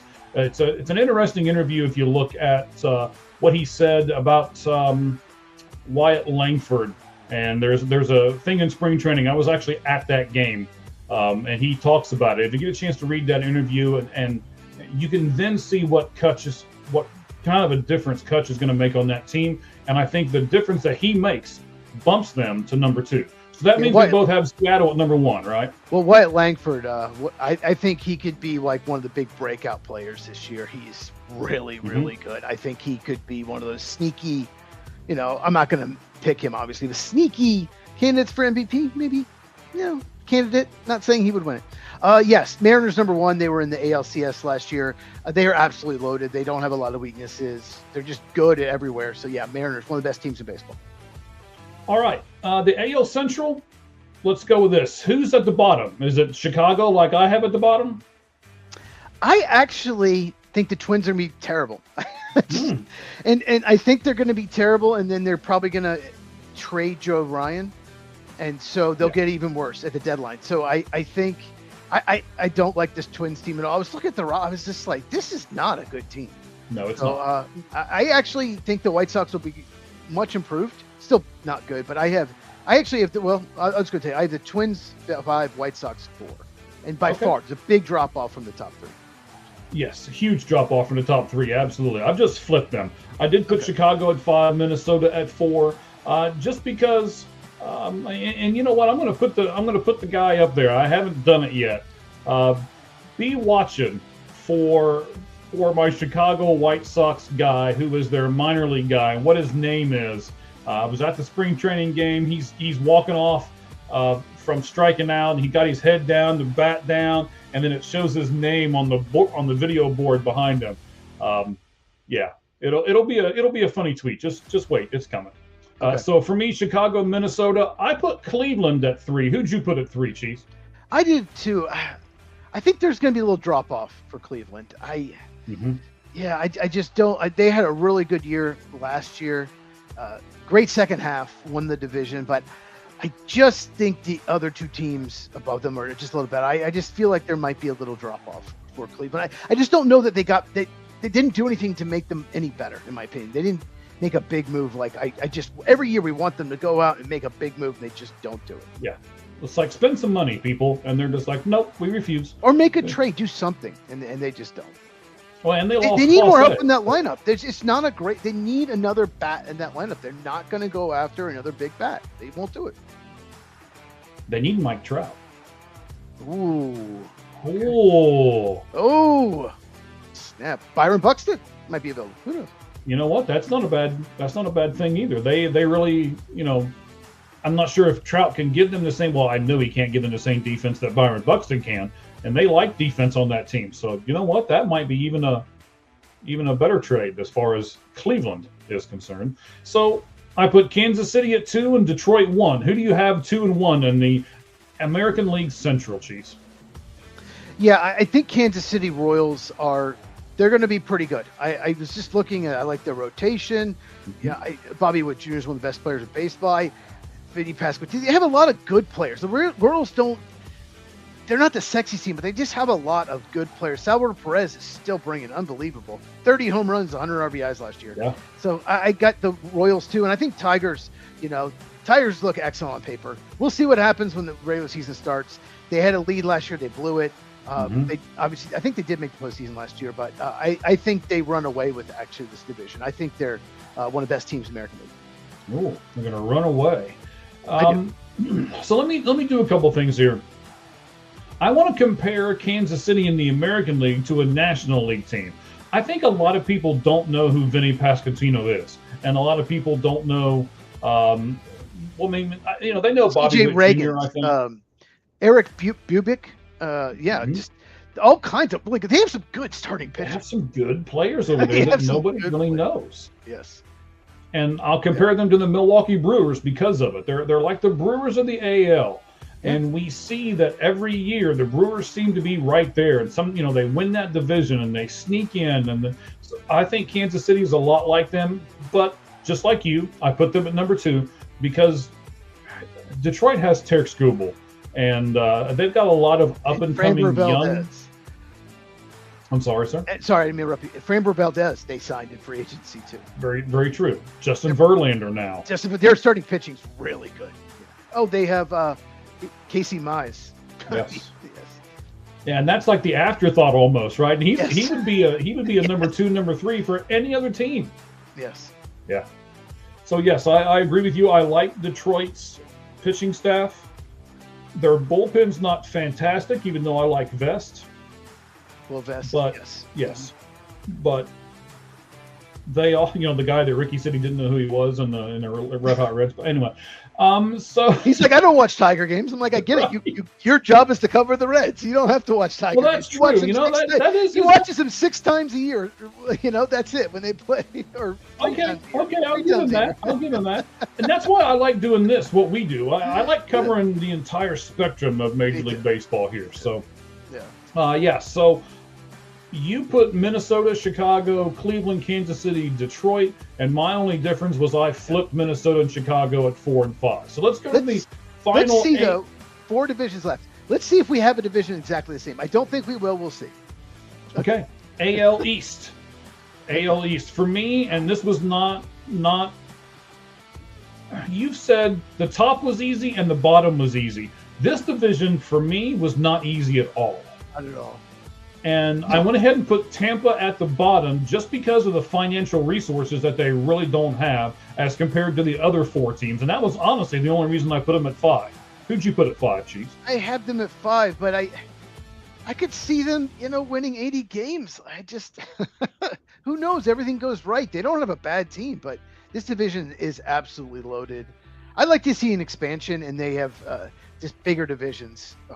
I don't like how there's 5 teams in division, and all 5 have a chance to make the playoffs. That's brutal. But yeah, 5. I have Tampa Bay. All right. Now, this may come as a shock to a lot of people. To me, they didn't do anything to improve themselves. And, they're supposed to be the big market guys. They're in the Bronx, and they do all of this stuff, and yada, yada, yada. I know they made the playoffs last year, but this they won division, 94 games. This division got really good this year, and almost everybody else added. But New York didn't. So I put the Yankees at 4th place in this division. What about you, Cheese? I have them higher. Well, more on them in a second. Here's another team a lot of people are high on. I'm just not. They went out and they got some free agents, but the Baltimore Orioles, they weren't very good at all last year. I don't know that they're improved enough for me to put them higher. I just have a bad feeling. I don't know if their pitching is going to be all that great. I'm going to say Baltimore 4. All right. I don't trust Boston's front office, and I'm just going to say it. I would love to get one of our buddies is with us, and I think he and I were going to try to do an extra show. I don't think it's really going to happen. We were going to do our own fantasy show, but I don't think so. We're just too busy as far as that part goes. But I'd love to get his take on this. They've got really good players, and they've got a decent farm system, but I just don't trust their management to put people in the right spots and to put people in the right places. So for me, I put the Boston Red Sox at number 3. They didn't handle Rafael Devers well. They didn't handle Alex Bregman well. They signed Bregman. They had to trade Devers, and they didn't re-sign. It's been a mess. Yep, they've been a mess. I have them 3 as well. They have really good pitching, especially starting pitching. It's good enough where they could potentially make the postseason. So I have them 3rd, but I couldn't put them higher. All right, so I'll go back here for a second. I'm much higher on the Baltimore Orioles than what you seem to be. Yes, they made some really good trades, and they got out of a couple of contracts, and they're still young. That's the thing. That's what gave me the ability to put them at number 2, because they're young, and they've got a pretty good manager now. I like him, and I just think that they're going to be able to withstand some of the trials and tribulations that are going to come their way. I put Baltimore at number 2, and I do see the comment. I'll get to it here in just a second. Yeah, so my number 2 is the Yankees. They're still really good. I still look at their team. I get it. They didn't make a lot of additions, but they won 94 games. They tied for first in the division, lost the tiebreak to Blue Jays, but they're still – I could see them winning 94 games again. I mean, and Garrett Cole, I don't think he pitched a lot last year. Could be wrong, but Yankees still number 2. I don't think they're number 1, but I think that I'll just go ahead and say it. Blue Jays should have won the World Series, reigning AL champions, and they, like you said, they added. They didn't just sit tight. Okay, we're a very good team.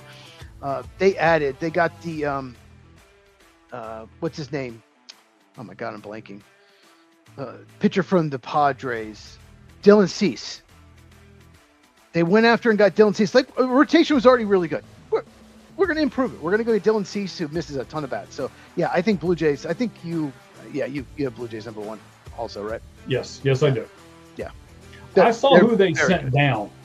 The people that they sent down are just studs on some other teams. And they're like, no, we don't need you. Nope, we don't need you. We're going to put you in our AAA. We're going to put you in our AAA. And that just means that if something happens to one of their guys that's on the major league roster, that's all they got to do is bring that guy up. And I'm going to tell you, Addison, right fielder for them, Addison Barger, keep his name on the front of your skull. He is going to be a great guy this year. You were saying Wyatt Langford. I'm going to say Addison Barger is going to be my not the MVP, but the guy who could be on a cusp and who could give some of the other guys a run for their money. The comment, by the way, I didn't look at it while I was talking about it, and it's somebody wanting to promote their own stuff. So don't show it. Okay. Yeah. No, we want questions. You guys will answer questions about baseball, but don't do that stuff. Okay. Yeah, absolutely. All right, American League. All right, now National League, right? That's right. Okay. Let's take it the same way we did the American League. So we'll start out west. We got Dodgers, Diamondbacks, Padres, Rockies, and Giants. Who did you put at number 5? That's probably a pretty easy pick. Yeah, Rockies are by far the worst team. It's not even close. All right, so yes, the Rockies for me are at number 5 as well. I'm going to go ahead and we'll just breeze past the Rockies pretty much. Yeah. And I'll tell you who I put at 4 that may surprise some people. I actually put the San Diego Padres at 4. They lost Dylan Cease. They really haven't signed a whole lot else. And here's my main reason, and people are probably going to think this is crazy. I don't like the fact that AJ Preller just moves this roster around all the time. Yeah. He's like the wheeler dealer guy. He's the guy at the gambling table who before you make a move, you look at him first, like, all right, what's this guy doing, right? So I like chemistry, and I like guys that know their roles and stuff like that. And I don't think either of those things exist with the Padres. So I went Rockies and then Padres. Now, there's probably going to be a 20-game difference between those two teams, but Padres are 4 for me. Interesting. I have them higher, so I'll talk about them in a second. Okay. I actually have the Giants 4. I think the Giants could compete for a playoff spot. It's kind of like the AL East. There's 4 teams that could do it. I just don't like them as much as the other 3, so I have the Giants number 4. I like Buster Posey. Earlier I was talking about a team that in Boston that I didn't trust. I trust Buster Posey. I think he is a baseball guy. I think he knows what he's doing. And I like the subtle additions that they made. The Harrison Bader, batting title, always plays first, but he's going to play second for them because that's what he wanted. Played in the WBC. If you hadn't told me, I could have told. Arraez, Luis Arraez. Luis Arraez. There we go. Yeah, there we go. Luis Arraez. Yes, I like those 2 pickups. So because of that, I actually put San Francisco at 3. So I've got San Francisco, San Diego, Colorado, and I'll go ahead and tell you the Arizona Diamondbacks for me are number 2. I like this team. They're gonna get Corbin Burns back about halfway through the season, maybe a little bit beforehand. I think he will make a huge difference in that rotation. Their rotation's not terrible as it is. They've got Ketel Marte. They've got Perdomo. You've got Corbin Carroll. So you've got a good centerpiece right there. And I think that with Gabriel Moreno behind the plate, and you're going to see, I think, Alek Thomas make some big strides ahead. So I like the Diamondbacks even though they have zero lefties in their bullpen, we talked about that. That does worry me. But I still put the Diamondbacks at number 2. So, all right, Cheese, we know you've got Colorado at 5 and you've got San Francisco at 4. Who are your 2 and 3? Yeah, Diamondbacks, they could add a lefty. They could make a trade. You never know. We got 2 days. It's true. My number 3 is the Padres. You mentioned them. Here's the thing. Yeah, no more Yu Darvish. No more Dylan Cease. So like Joe Musgrove and Michael King. What happens if they don't stay healthy? I couldn't put them higher. I just couldn't because, yeah, I don't. Those guys have had injury issues in the past. So if those guys don't stay healthy, they could be in a little bit of trouble. Number 2, I do have the Diamondbacks as well. Diamondbacks were right in it. Most people don't realize it. Right in it at the end. With a week to go, they had a chance to make the postseason. We talked about it right here on this podcast. And they traded away people. They sold at the deadline. And like you said, they got a bunch of up-and-coming players. Love Corbin Carroll. And I think Zach Gallen's going to pitch much better this year too. Me so too. Yeah, I have them second. All right, and as much as I hate to say it, they don't break any rules, but they spend a lot of money, so the Dodgers are going to be number 1. Yeah, I think it's pretty obvious they have the best roster in baseball. The Dodgers, number 1. Yeah. All right, National League Central. I put St. Louis at number 5. It's a rebuilding year for them. They traded away their second baseman. They traded away Nolan Arenado, not that he was doing great with them. And then they've got a bunch of kids, and I just don't think that enough of them are going to be good enough to get them out of that 5 spot. Like I said earlier, 1 and 5 for most divisions was easy. The Cardinals are going to suck this year. Look at the roster. They are going to suck. And the other 4 are much better, in my opinion. All right. Speaking of the other 4, I think their luck's going to run out. I saw an article where they were called the Average Joes, and they were managed by the Average Joe manager. The pancake in the pocket guy. Yes. Yes. And if you think about it, that's 100% what they are. How many people out there can name me 5 people on the Milwaukee Brewer roster? And you probably can't do it. And there's a reason for that.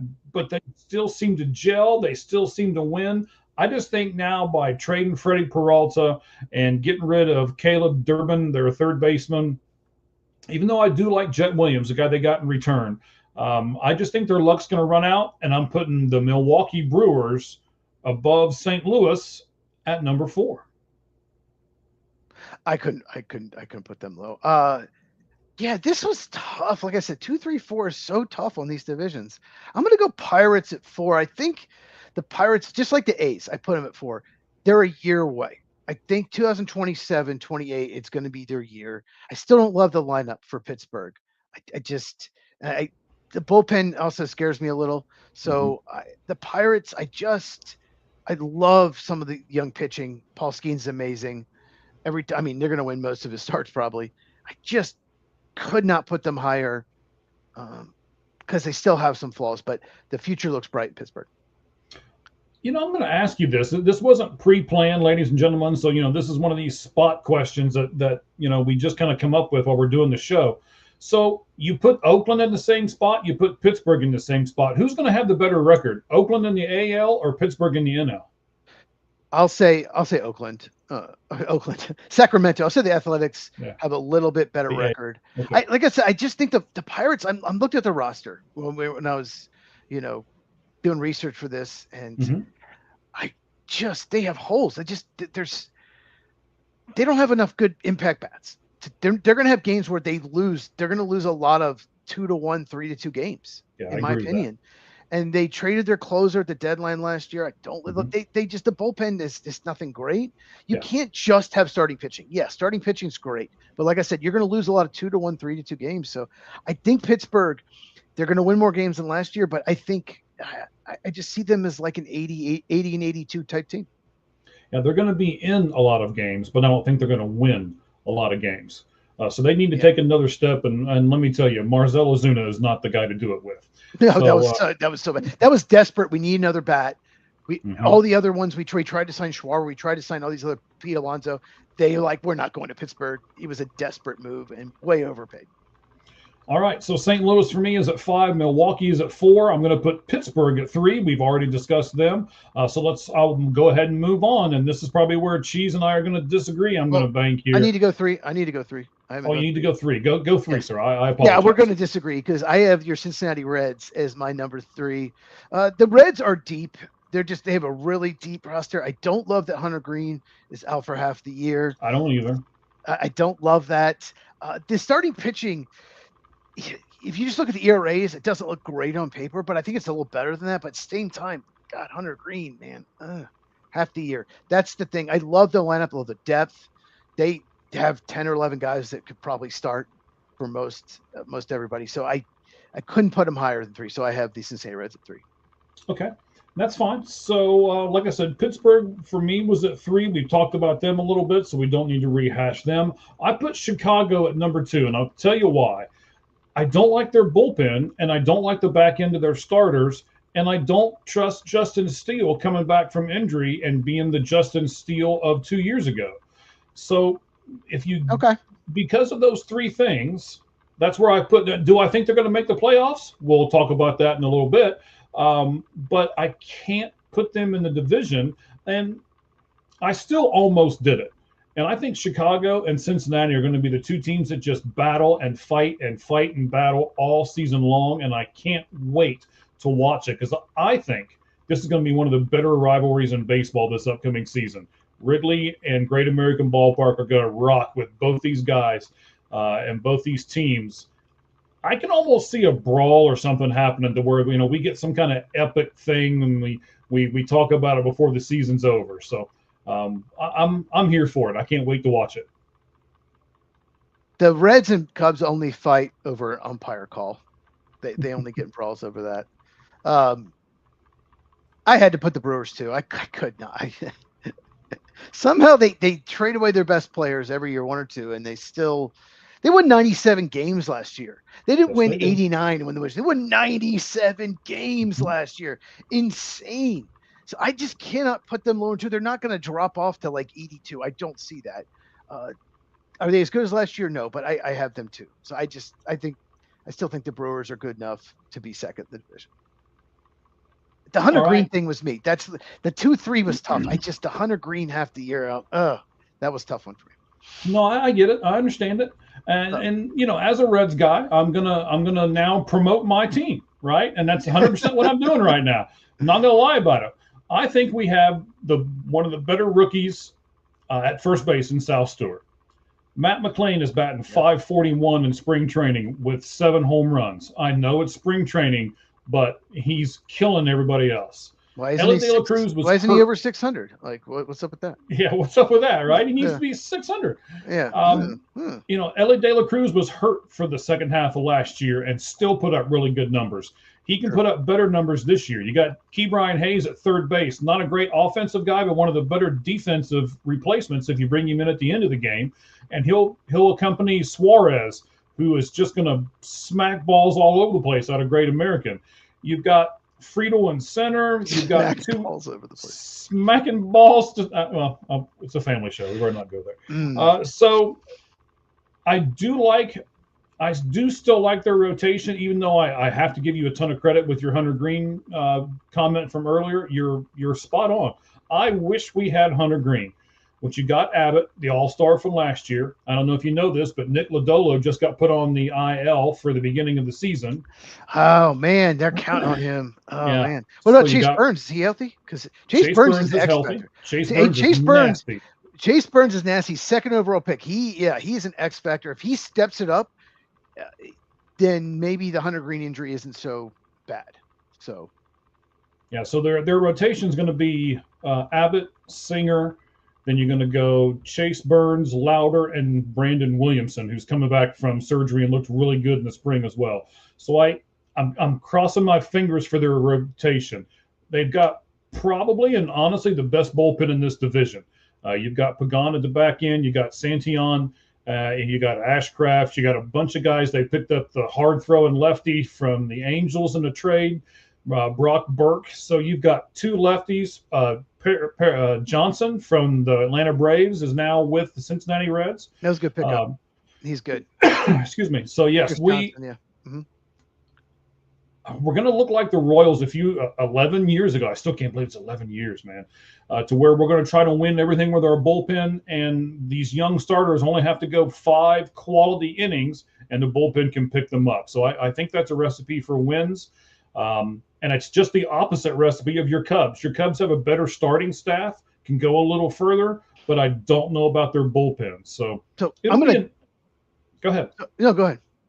It's just going to be interesting. I honestly, I can't wait for this division to play out in the National League this year.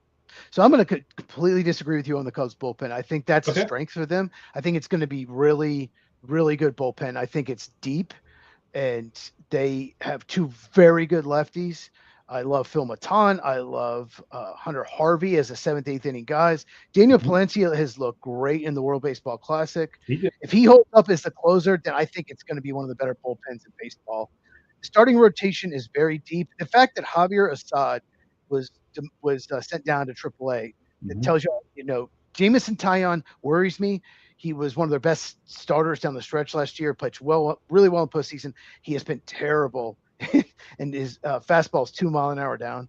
That worries me a little, but they have depth there. Ben Brown's looked really good. And Edward Cabrera trade, I think, was huge. I don't think enough people are talking about it. They gave up their best prospect, Owen Casey. I love Owen Casey so much. And they're probably going to regret it next year because both corner outfielders are free agents. But I think Edward Cabrera was such a good pickup. And like you said, Justin Steele's going to come back. I really, and Cade Horton was one of the best pitchers in the second half last year. I think this is the best Cubs team since maybe like 2017. And do you know they had not won the division since 2017? If you don't count the 50-game 2020 COVID year, they have not won the Central since 2017. I think that changes. I think this is a 95-win team. Okay. Like I say, I think the National League Central is going to be the best division in baseball this year overall, except for the Cardinals. 4 of the 5 teams are going to be really, really good. Well, hold on. Best division in baseball. Cardinals are going to be awful. I think the AL East is still better because the Cardinals are going to be stink, man. But, okay. Okay. We'll see how it all plans out. Let's go to the National League East. I think we can both agree. Well, we may not have them exactly, but Nationals and Mariners are going to be at the bottom. I have the Mariners at the very bottom and the Nationals at 4. Mariners. I'm sorry, the Marlins. The Marlins. Okay. Yeah, some fish. I don't know. Yeah, I have Marlins 5th, Nationals 4th. The Marlins traded their 2 best pitchers. They don't even try. They don't even try to win. I just can imagine trying to being a Marlins fan at all every year. You're like, oh, maybe we have a shot. They actually won 79 games last year. They weren't like bad. They were right around 500. And what do they do instead of going for it, signing free agents? The rumor was they're going to spend money. No, we're just going to trade our 2 best pitchers. So, I have them dead last. I like the Marlins are going to stink. Let's talk about how bad they really are. They had 1 All-Star last year, Kate Stowers, and he's on the IL. So I forgot about that. Yeah, I mean, the poor guy, their best player can't even play for him. I think a big thing, and I didn't mention this when I talked about the Rangers, I like Skip Schumacher really well. I think he was a lot of what held that team together, and now he's with Texas. So that's why I kind of boosted Texas too. But that's also why I'm going to drop Florida down. The Nationals, I can at least see a plan. They traded Mackenzie Gore. They got some good pieces back. I can see them building. They've got Woods. They've got Dylan Cruz, CJ Abrams. I mean, they've got some pieces at least to where I can barely. The Florida Marlins traded away Weathers, for God's sake, to the Yankees. And I think that's a trade that not a lot of people are talking about. But, just terrible. Yeah, and Edward Cabrera for Owen Casey. I mean, yeah, I like the prospect. Well, at least they got Owen Casey. At least they did, but at the same time, their starting pitching is going to be bad. It's not going to be a good rotation. 79 Sandy wins. Alcantara will be traded before the trade deadline. Oh, and he was bad last year. There's no guarantee he's going to bounce back. I think he will. I think a lot of him, just like a dude Steele, and maybe even Corbin Burns. Even though I said I thought he would be better, it's the jury's still out till we see them.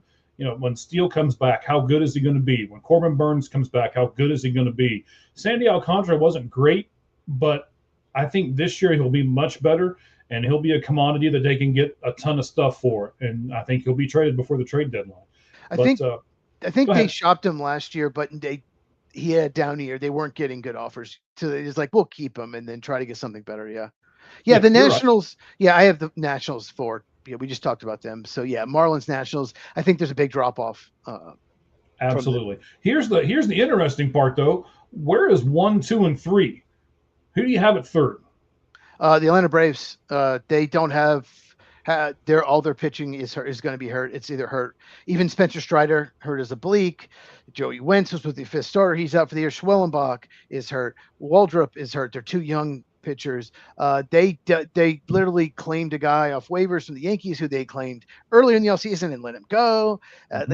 Bryce Elder is one of the worst pitchers in baseball. They literally don't have enough starting pitching. And that's if Grant Holmes and Ronaldo Lopez pitch as well as they have the last few years. There's no guarantee. And Chris Sale has to stay healthy, which he's had trouble doing at times. So, and they had a lot of hitters with down years last year that need to bounce back, like Michael Harris and Ozzie Albies, Austin Riley. Maybe do they bounce back? I don't know.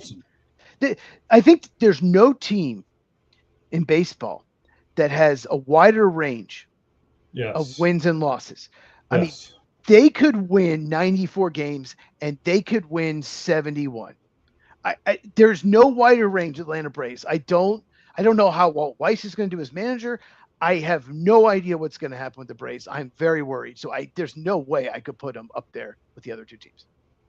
All right. So I put the Mets at 3 because I don't trust what the Mets are doing. I don't like their pitching staff. They got rid of Pete Alonso. Okay. So Francisco Lindor, I've never really liked as far as that part goes. So you got Beatty, who they're counting on, who I'm not sure they can count on. I mean, I don't like. I know they've got Juan Soto, but yeah, I don't know. I'll be doing a piece on Juan Soto on my other podcast that we do here on this channel as well. You'll see that in the next few days, but I just don't like this team. I don't like the chemistry. I think they play for the names on the back of their jerseys instead of the team name on the front of the jersey, and that never really bodes well. So I have the Mets at 3. I'll go ahead and tell you I have your Braves at 2, and I have them at 2 because I see some resurgence possibilities. I really think Ronald Acuna Jr. is going to come back. I'll have a spot. I have a bid on him here in the next week or so. I did some research on him. I think Matt Olson's going to come back. I think Austin Riley is going to do much, much better. So I Drake like Baldwin's that team. very good. Baldwin's very good. And Chris Sale is, to me, Chris Sale's the key. He's got to be the guy that holds that pitching staff together. He's got to stay healthy. Yes. And if he falters, that team is in trouble. But I also want to say this. They're going to do something at the deadline. And the Braves seem to always be able to do it. They're one of the first teams that strike. They go out, they get what they need, and then they push through to the playoffs. So that's my prediction for them. I've got them in second place, and we'll see what happens. And Kim, their shortstop's hurt. He fell on ice, supposedly. Jurickson Profar is suspended for steroids. Mm-hmm. I mean, it's been an absolute disastrous last month for the Atlanta Braves. I wish I was as confident as you, but nowhere near. I think there's a big drop off between these top two teams. I'm gonna disagree with you on the Mets. Okay. I think the rotation's good. You got Freddie Peralta, David Peterson, Nolan McLean, a really good young rookie with great stuff. Clay Holmes, Cody Senga. I mean, that's a really good rotation. I think that's a strength for the Mets. Losing. No, his name just escaped me, to the Orioles, the first baseman. Alfonso. Pete Alonso. Yeah, that hurts, but they want him back, but at their price, because he's a terrible defensive player. But Brett Beatty. Brett Beatty could be a key in their lineup, but I like the Mets, but I don't even have them second. I have the Mets first. I have the Phillies second. Wow. I have the Mets actually winning the division because I think getting Freddie Peralta, I think, was big for them, getting that front end guy. So I have the Mets actually winning the division. I think it's close. I was back and forth on that. Philly's still a very good team. I don't think they did a ton to add. If If there's some move they did that I'm just not thinking of, let me know. They are kind of older. I mean, they re-signed Schwarber, but I think getting Nick Castellanos out the building helps. That always just get him the heck out of your locker room. Yeah. Adolis Garcia, they brought him in from Texas. They brought him in. I hope maybe maybe he has a bounce back year, but yeah, I like the Phillies. I think the Mets have a potential higher ceiling, and the Phillies have one of the highest floors of any team in baseball. I'll say that. So Phillies 2, Mets I actually have winning the division. All right, very interesting. I'm surprised that we disagreed that much. So you had the Phillies #1. I do. I have the Phillies #1. I just like their team. I like Dave Dombrowski. I think if he needs to go make a move, he will. I like their bullpen. I like their starters.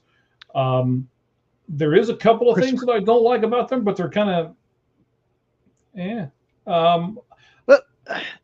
Bryce Harper, I don't know what the relationship is going to be moving forward there with what was said in the offseason. It's either going to spark him and piss him off and make him do well, or it's going to tick him off and he's just going to pout. I don't know which one he's going to get. Well, let me ask you this. Do you like their lineup after the first 3 guys? Like their 4 through 9, the lineup is just okay to me. I don't see anyone that's like really I'll just say this. The Cubs, for example, the Braves, they have 6 or 7 guys that could be all-stars. I don't see that Phillies lineup being super deep after like Bryce Harper and Kyle Schwarber and Trey Turner. Like, I don't love the rest of their lineup. I think it's not bad. It's just a bunch of, above average type players. That's the thing that worries me about the Phillies, why I couldn't put them first. But you're right. The starting pitching is terrific. Christopher Sanchez, he's absolute stud. Right. And they, they just extended him. Great move for them. Great move for them. That's right. They did lose Ranger Suarez right out of the gate. And they lost Ranger Suarez. Mention that. Yep. So, but I just don't necessarily love the back end, especially their lineup after those first 3 guys. But like I said, I think they have a high floor. I think they're just a good team.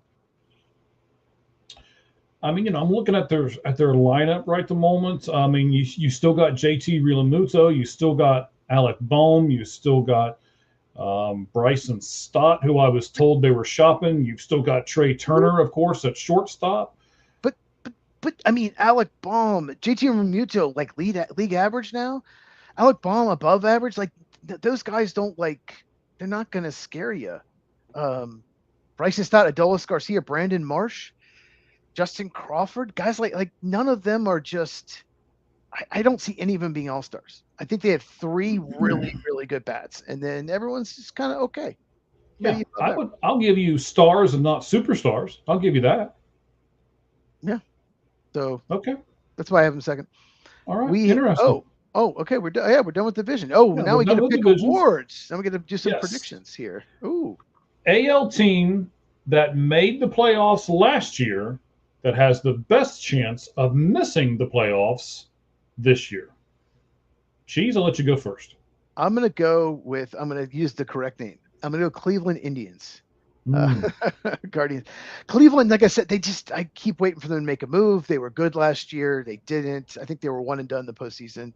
I don't see them making it, but you never know, they could, but I don't love their lineup. All right. Well, based on my predictions from earlier, I have to go New York Yankees. I just don't think they did anything. I think pretty much everyone else in that division did improve themselves, and there's probably only going to be 1 or 2 teams from that division that make it, and I don't think the Yankees are going to do it. What about the National League team? National League team that made the playoffs last year that has the best chance of missing them this year, Chiefs? I'm going to go, because of the starting pitching worries me, with the San Diego Padres. I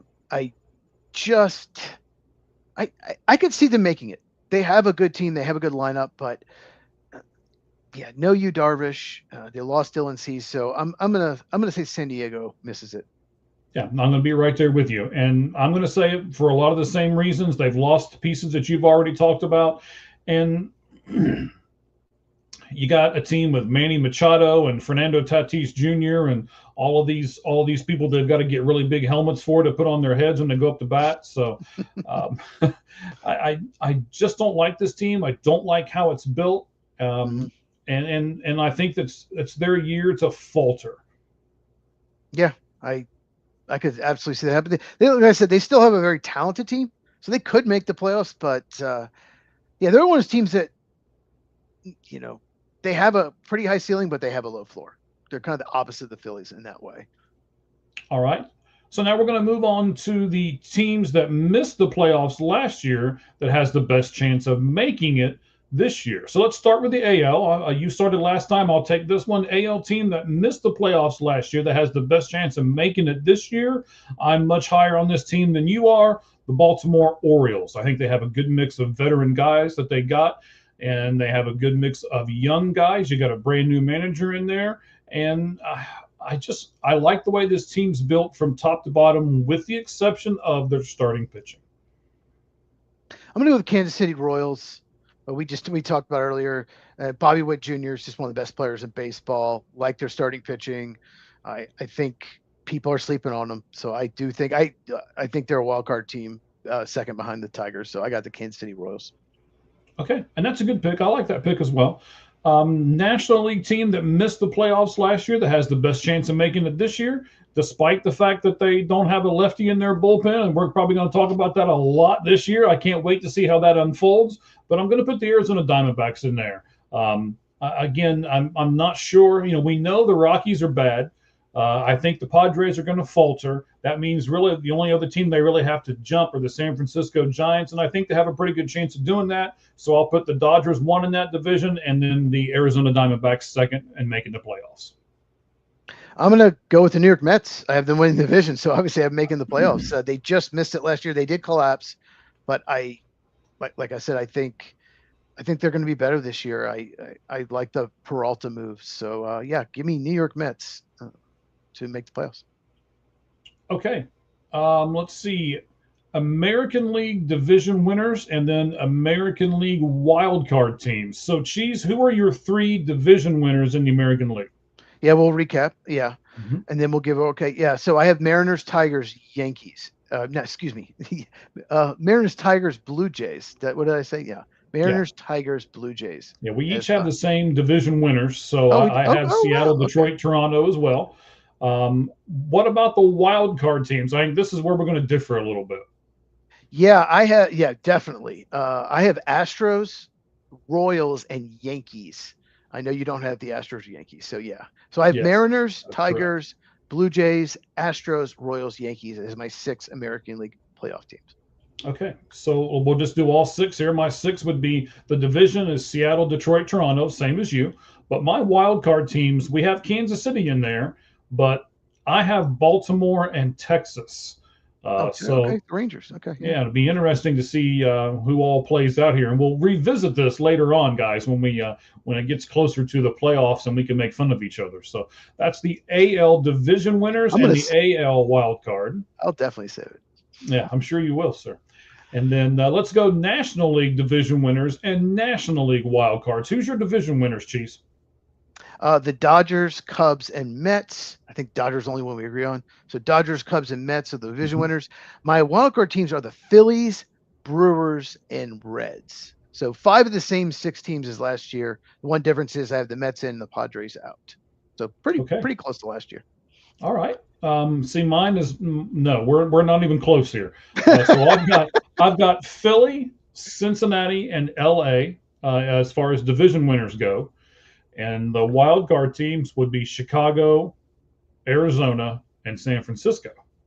Oh, you have San Francisco. Okay, we have 4 of the same 6 teams. Just okay. You have San Francisco in there. Interesting. Yeah, I do. I really like Buster Posey. And if you look at it, I've got Dodgers, Diamondbacks, Giants, all from the same division, all 3 going in. I have Cubs, Brewers, Reds. Again, all making it. So. All right, so now let's start narrowing this down. American League Championship Series teams. There's only 2.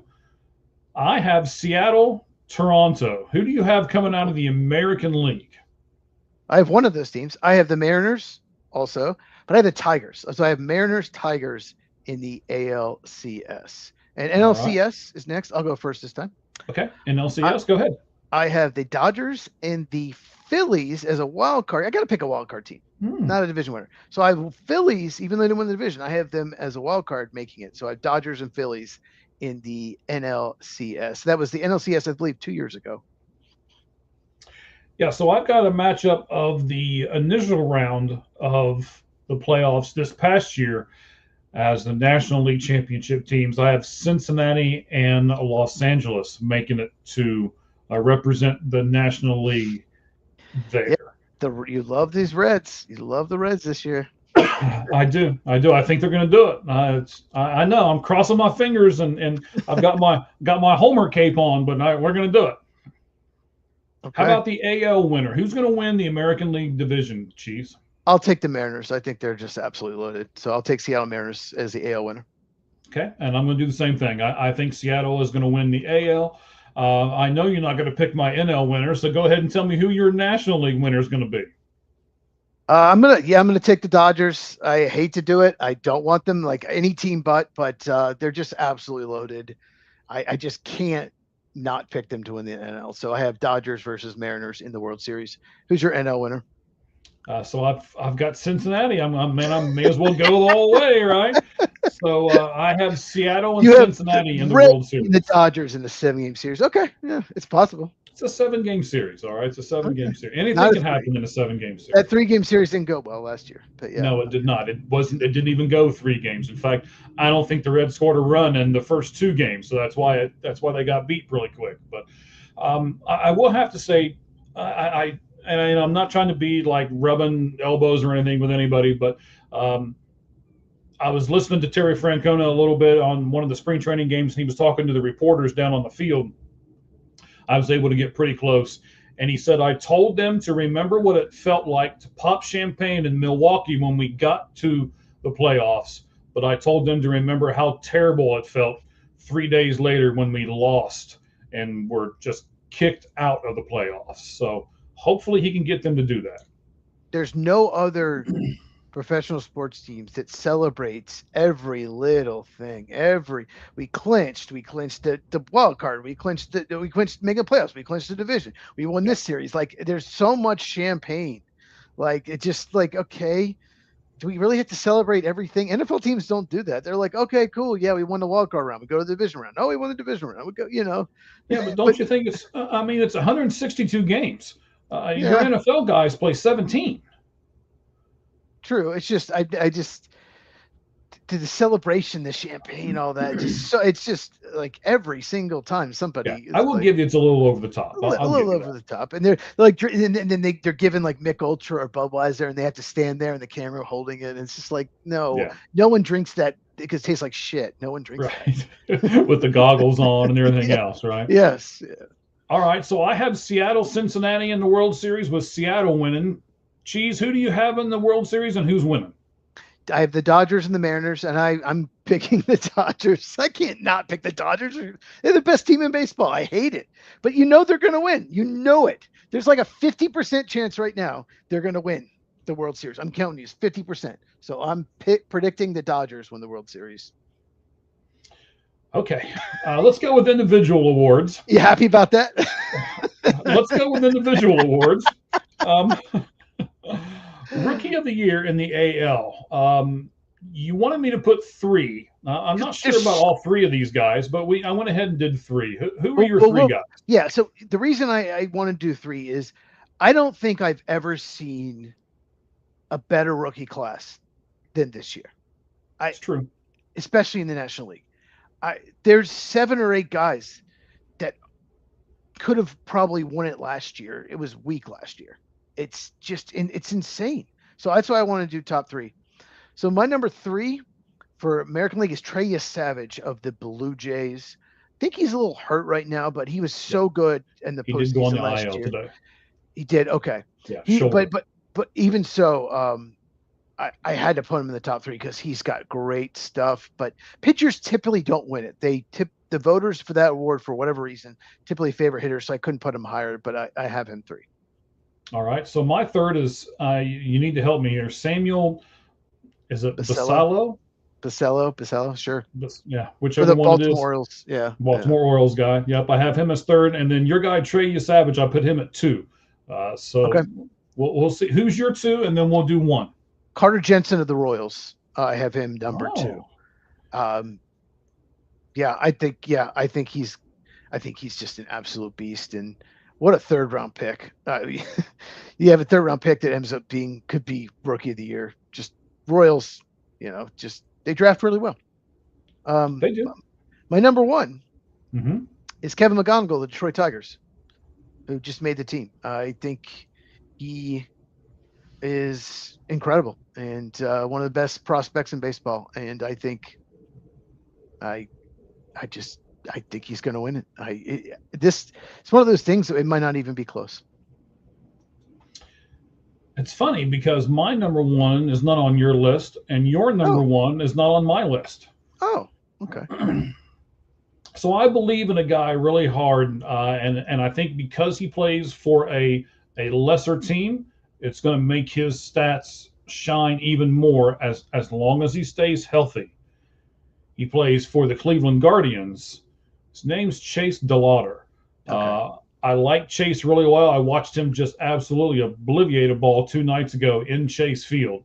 And if he stays healthy, I think he will win Rookie of the Year. So I have DeLauter, Yesavage, and Basallo. Who do you have as 1, 2, 3?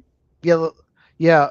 Chase probably would have been like 5th or 6th on if I did longer, if we did top lights out list for that. But I have Trey Yesavage, Blue Jays, Carter Jensen, Royals 2, and number 1, Kevin McGonigal for the Tigers. He just obliterated AAA last year, or the minors in general. And he, I honestly was thinking about putting Carter Jensen first, but when I saw McGonigal made the team at spring training, I'm like, he's got a whole year. I think he's going to win it. All right. So just again, a program reminder: we're not going to do a top 10 this week. We're going to do one next week, and we're going to do top 10 first basemen. And ladies and gentlemen, we talked about this a little bit before the show went on. This is not easy, and I guarantee you our list will be different because we were doing a little bit of chit chat and. Excuse me. It's a loaded position. We did a couple weeks ago. We did top 10 third baseman, and it wasn't hard. It's not the strongest position right now in baseball, but there's so many good first basemen in baseball. So doing top 10, it's like we were kind of looking at, maybe thought about doing it tonight. It's like, no, we can't.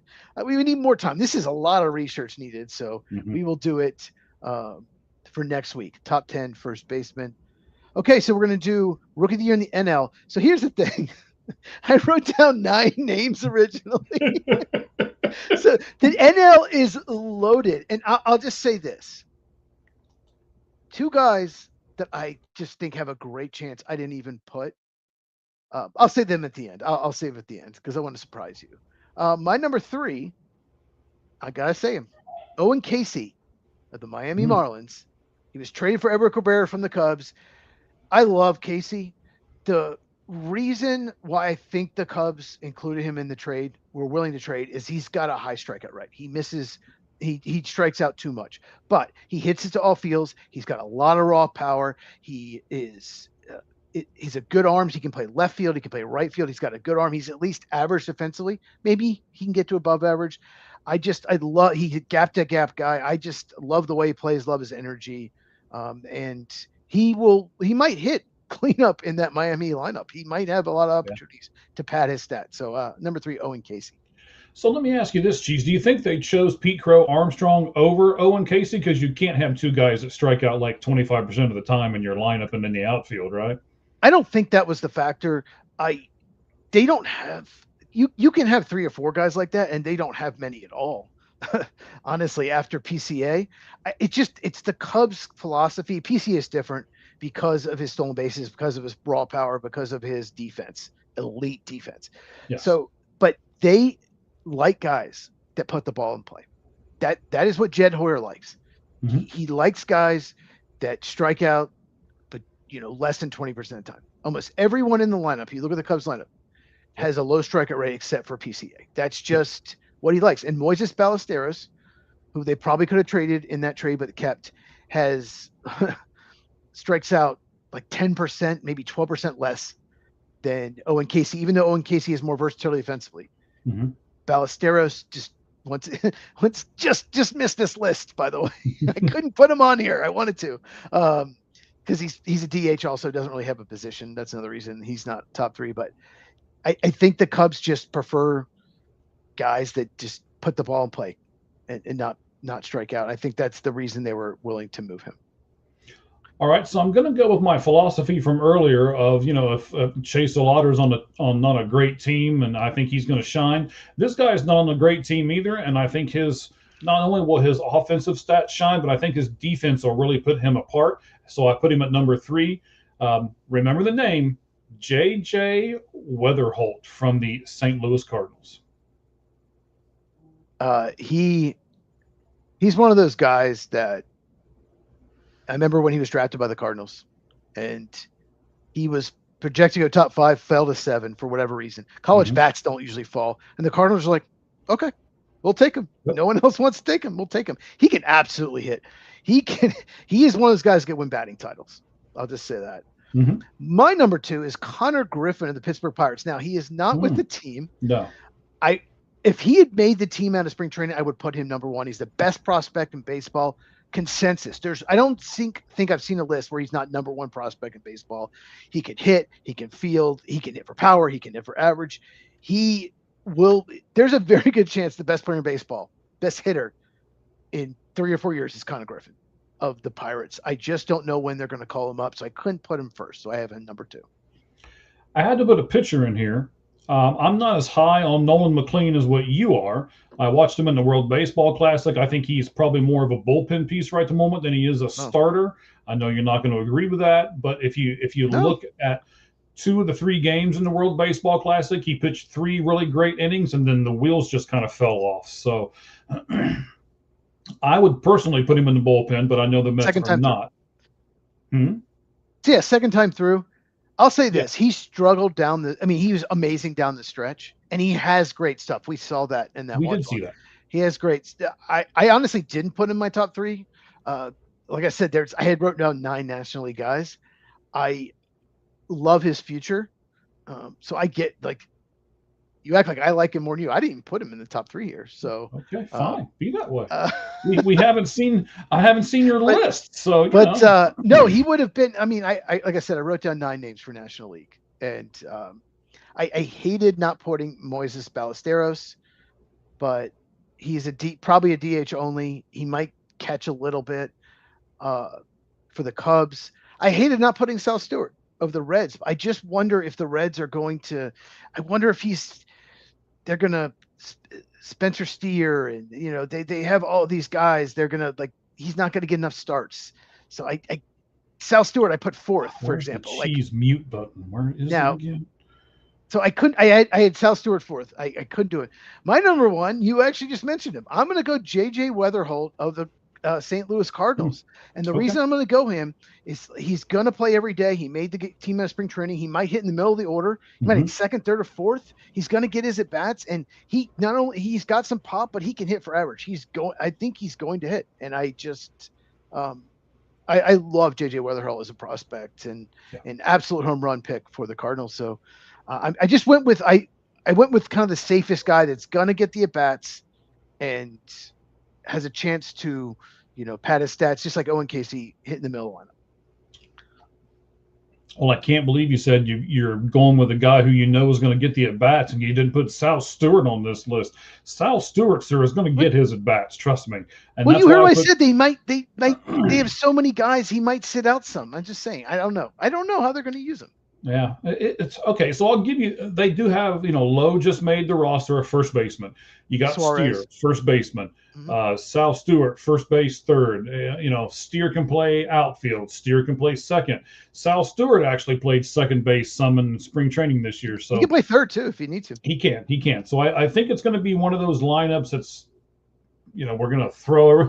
And where are they going to fall? And you're going to play here and here and here and all that kind of thing. But so for me, it's got Weatherholt as 3, McLean at 2, and then Sal Stewart at 1. Give us your 3 National League Rookies of the Year, sir. Yeah, I love Sal Stewart. I think he's going to really hit. Like I said, he's 4th. Just didn't make it. My number 3, Owen Casey of the Marlins. 2, Connor Griffin of the Pirates. 1, J.J. Weatherholt of the Cardinals. Once again, all 3 when Griffin's called up, will probably hit the middle lineup. They'll have more opportunities. That's why I picked them for my top 3. Okay.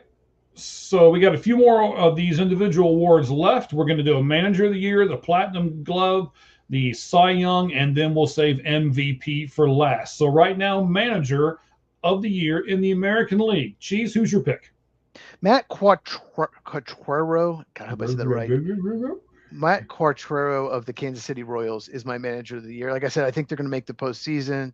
And yeah, because they didn't make it last year, made this year. The Most Improved Award is basically what it is. That's who gets it. So, yeah.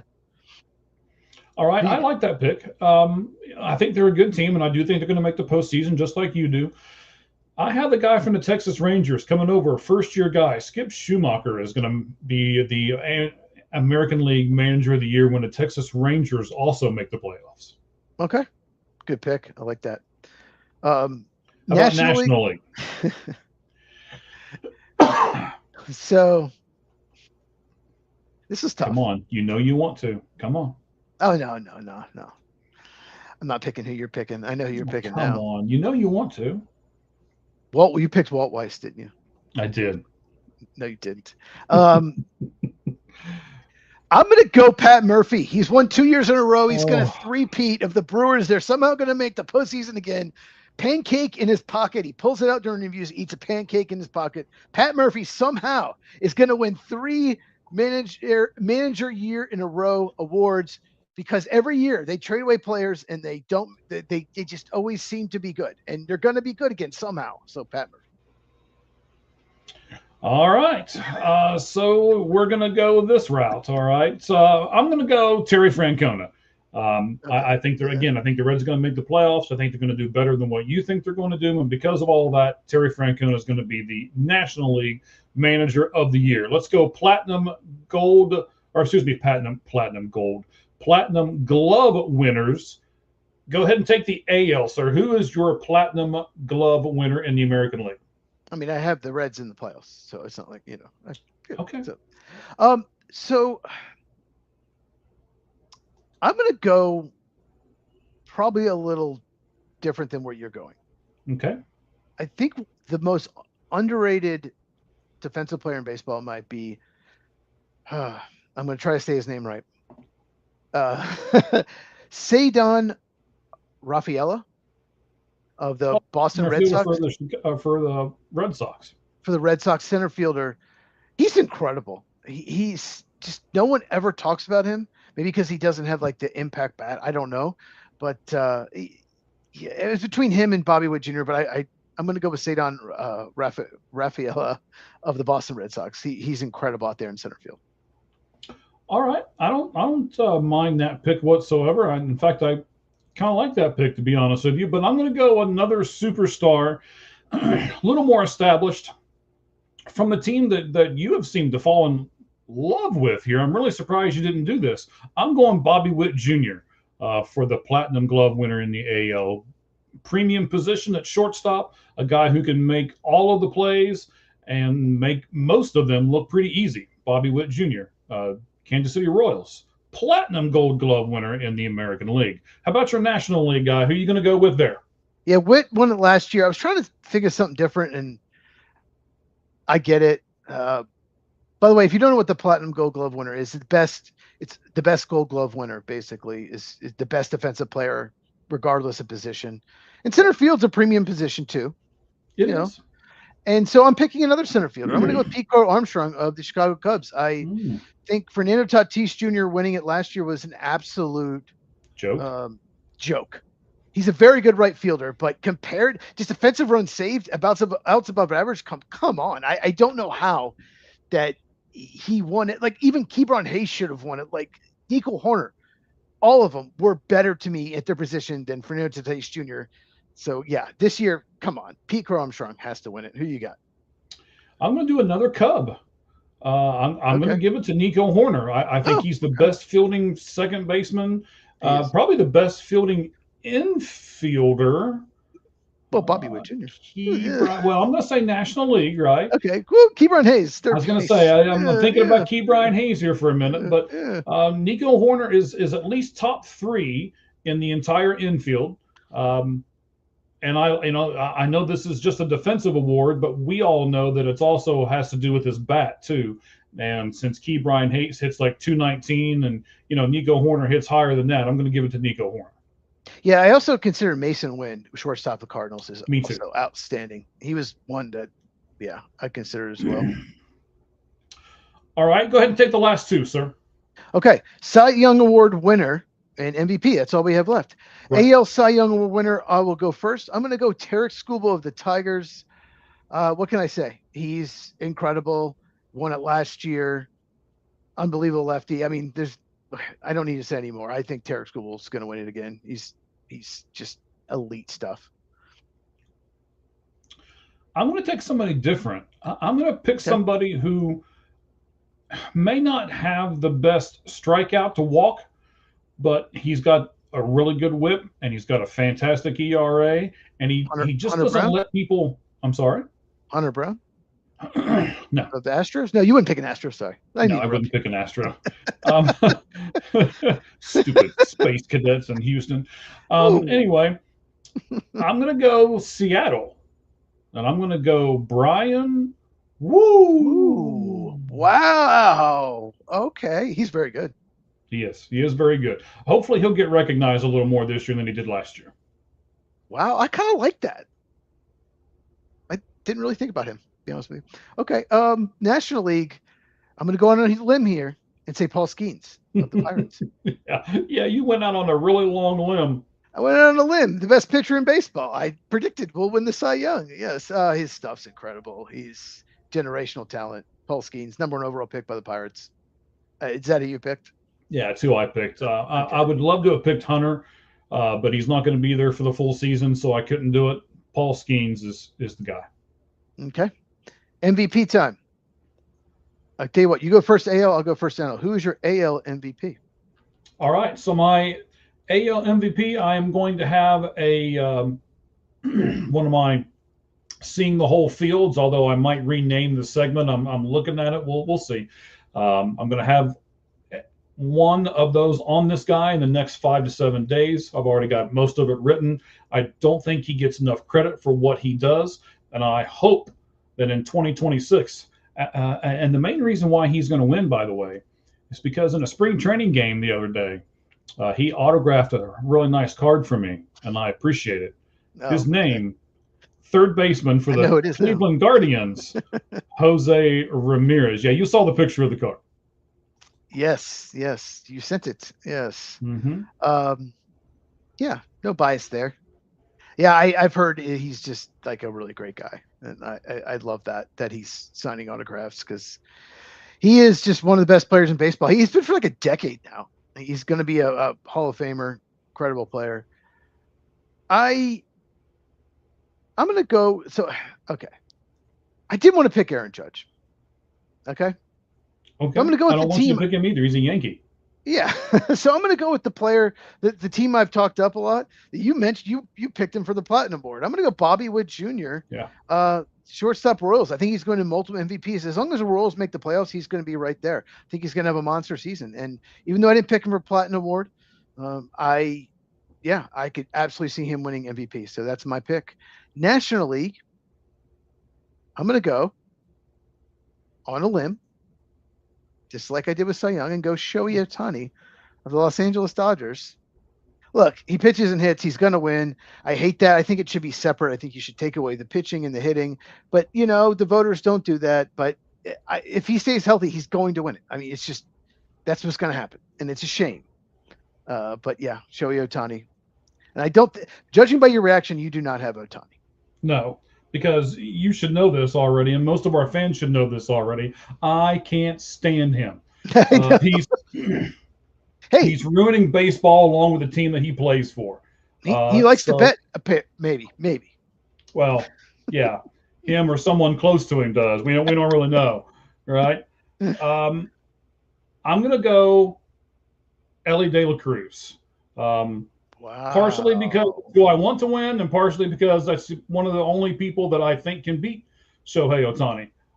He's on, him and Ronald Acuna Jr. I almost picked Ronald Acuna Jr., to be honest, because I believe he is going to have a big bounce back year this year. So I went a little safer than Ronald Acuna and decided to go with Elly. So for me, National League MVP, it will not be Shohei Ohtani. It will be Elly De La Cruz. I hope so. I just don't think the Braves are good enough for Acuna to win. I hope so. I hope it's not Ohtani, but if he stays healthy, I don't see how the voters won't pick him. They just love him for whatever reason. Yeah. So, all right. Is that it? That's it, man. I know we want to keep going because we want to talk more baseball and we want to get all this stuff out there. That is it. Individual awards, team awards, man, we're going to be able to look back on this and probably make fun of each other. And most of this stuff's probably not going to come true for either one of us because that's the way this works for us. If the Reds have a bad year, yeah, you won't want to look back at this. No, I will not.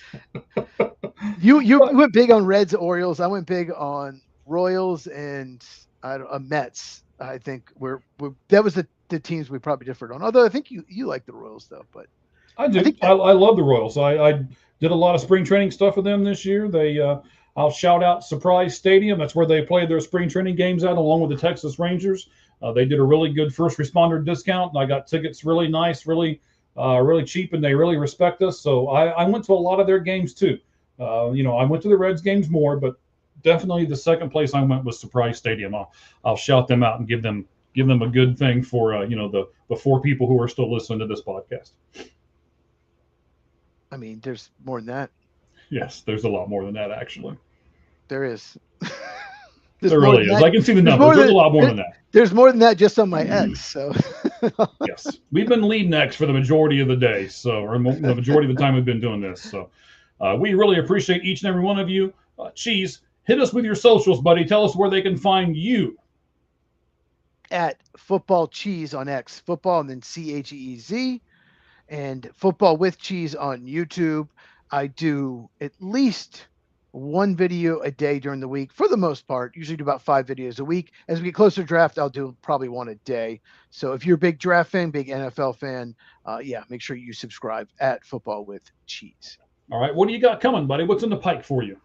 So tomorrow I'm going to go over what's going on with AJ Brown and the Eagles. Is there really a handshake agreement in place with the Patriots, or is there another team? Will he be traded? All of that. That's my video tomorrow. And I did a video today on the Packers. I basically went over I don't think they should pick up their 5th-year option on Lucas Van Ness, the edge rusher, and I go over all the reasons why, and also why I think they will. So that was the video today. But once again, we mentioned earlier, make sure you check out Monday's video, Mock Draft Monday. I went over all the crazy scenarios could happen in the first round of the draft, so make sure you check it out. Yes, and then I have to do this real fast here. I should have done it earlier in the show, and I apologize to everyone who I was going to do that with and ended up not. Let me get to where I need to on my spot here real fast. We have got a giveaway going on right now. We got a brand new show on All Gloves Off Sports Media. Not only are Ricky and Roger doing the Red Hot Reds, but they are beginning to cover the minor leagues as well. And they're doing that show on Mondays. And we are teaming up with the Hit Machine on X. And he has gifted us an autographed, signed 1 of 499 Reds prospect card. And you can go over to their spot and see a better picture of it. I told you earlier that I knew how to get certain things on here, but I couldn't figure out how to get the picture over here. So that's totally on me. And then we're going to be doing it for the next month or so. So, we're going to do it until May the 4th, because, May the 4th be with you. And we're going to give it away on that particular day. All you have to do is follow the Hit Machine on his X account, follow the Red Hot Reds on their X account, and that's it. Nothing hard, nothing complicated, and you will be entered into the drawing for that free Reds minor league card. Go over to Red Hot Reds on X. There's a picture of it. There's a picture of it on our X account as well. That is All Gloves Off SM. And then you can go to our YouTube spot and see all kinds of stuff that we've got going on right now, including this show, the 500th video that we put up on YouTube today, the Lights Out Sports Podcast. as far as my stuff goes, I got an individual thing that I do as well. I may rebrand it. I haven't decided. I heard something today I really, really liked. I'll talk to Cheese about it off air and we'll see what's going on. But I'm going to do baseball milestones. You'd be surprised how many players this year can hit different milestones, walks, home runs, strikeouts, and stuff like that. Who's close on these lists? And some of it might surprise you. So I'm going to do, for this week and next week, I'm going to do a bunch of milestones. What players can hit what milestones in the 2026 season of Major League Baseball. Cool. All right, buddy. So I think that's a wrap. We got everything done the way we wanted. Appreciate each and every one of you guys for staying with us here on the Lights Out Sports Podcast. We'll be here next Tuesday, same time, same place, same sexy hosts. Well, at least one. And anything that sexy host wants to put at the end? No, I'm just looking forward to opening day. I think, there's a Netflix game tomorrow, but But no, baseball's starting. It's very exciting time, and NFL draft, baseball. Yeah, love the spring in sports. Great time to be a sports fan.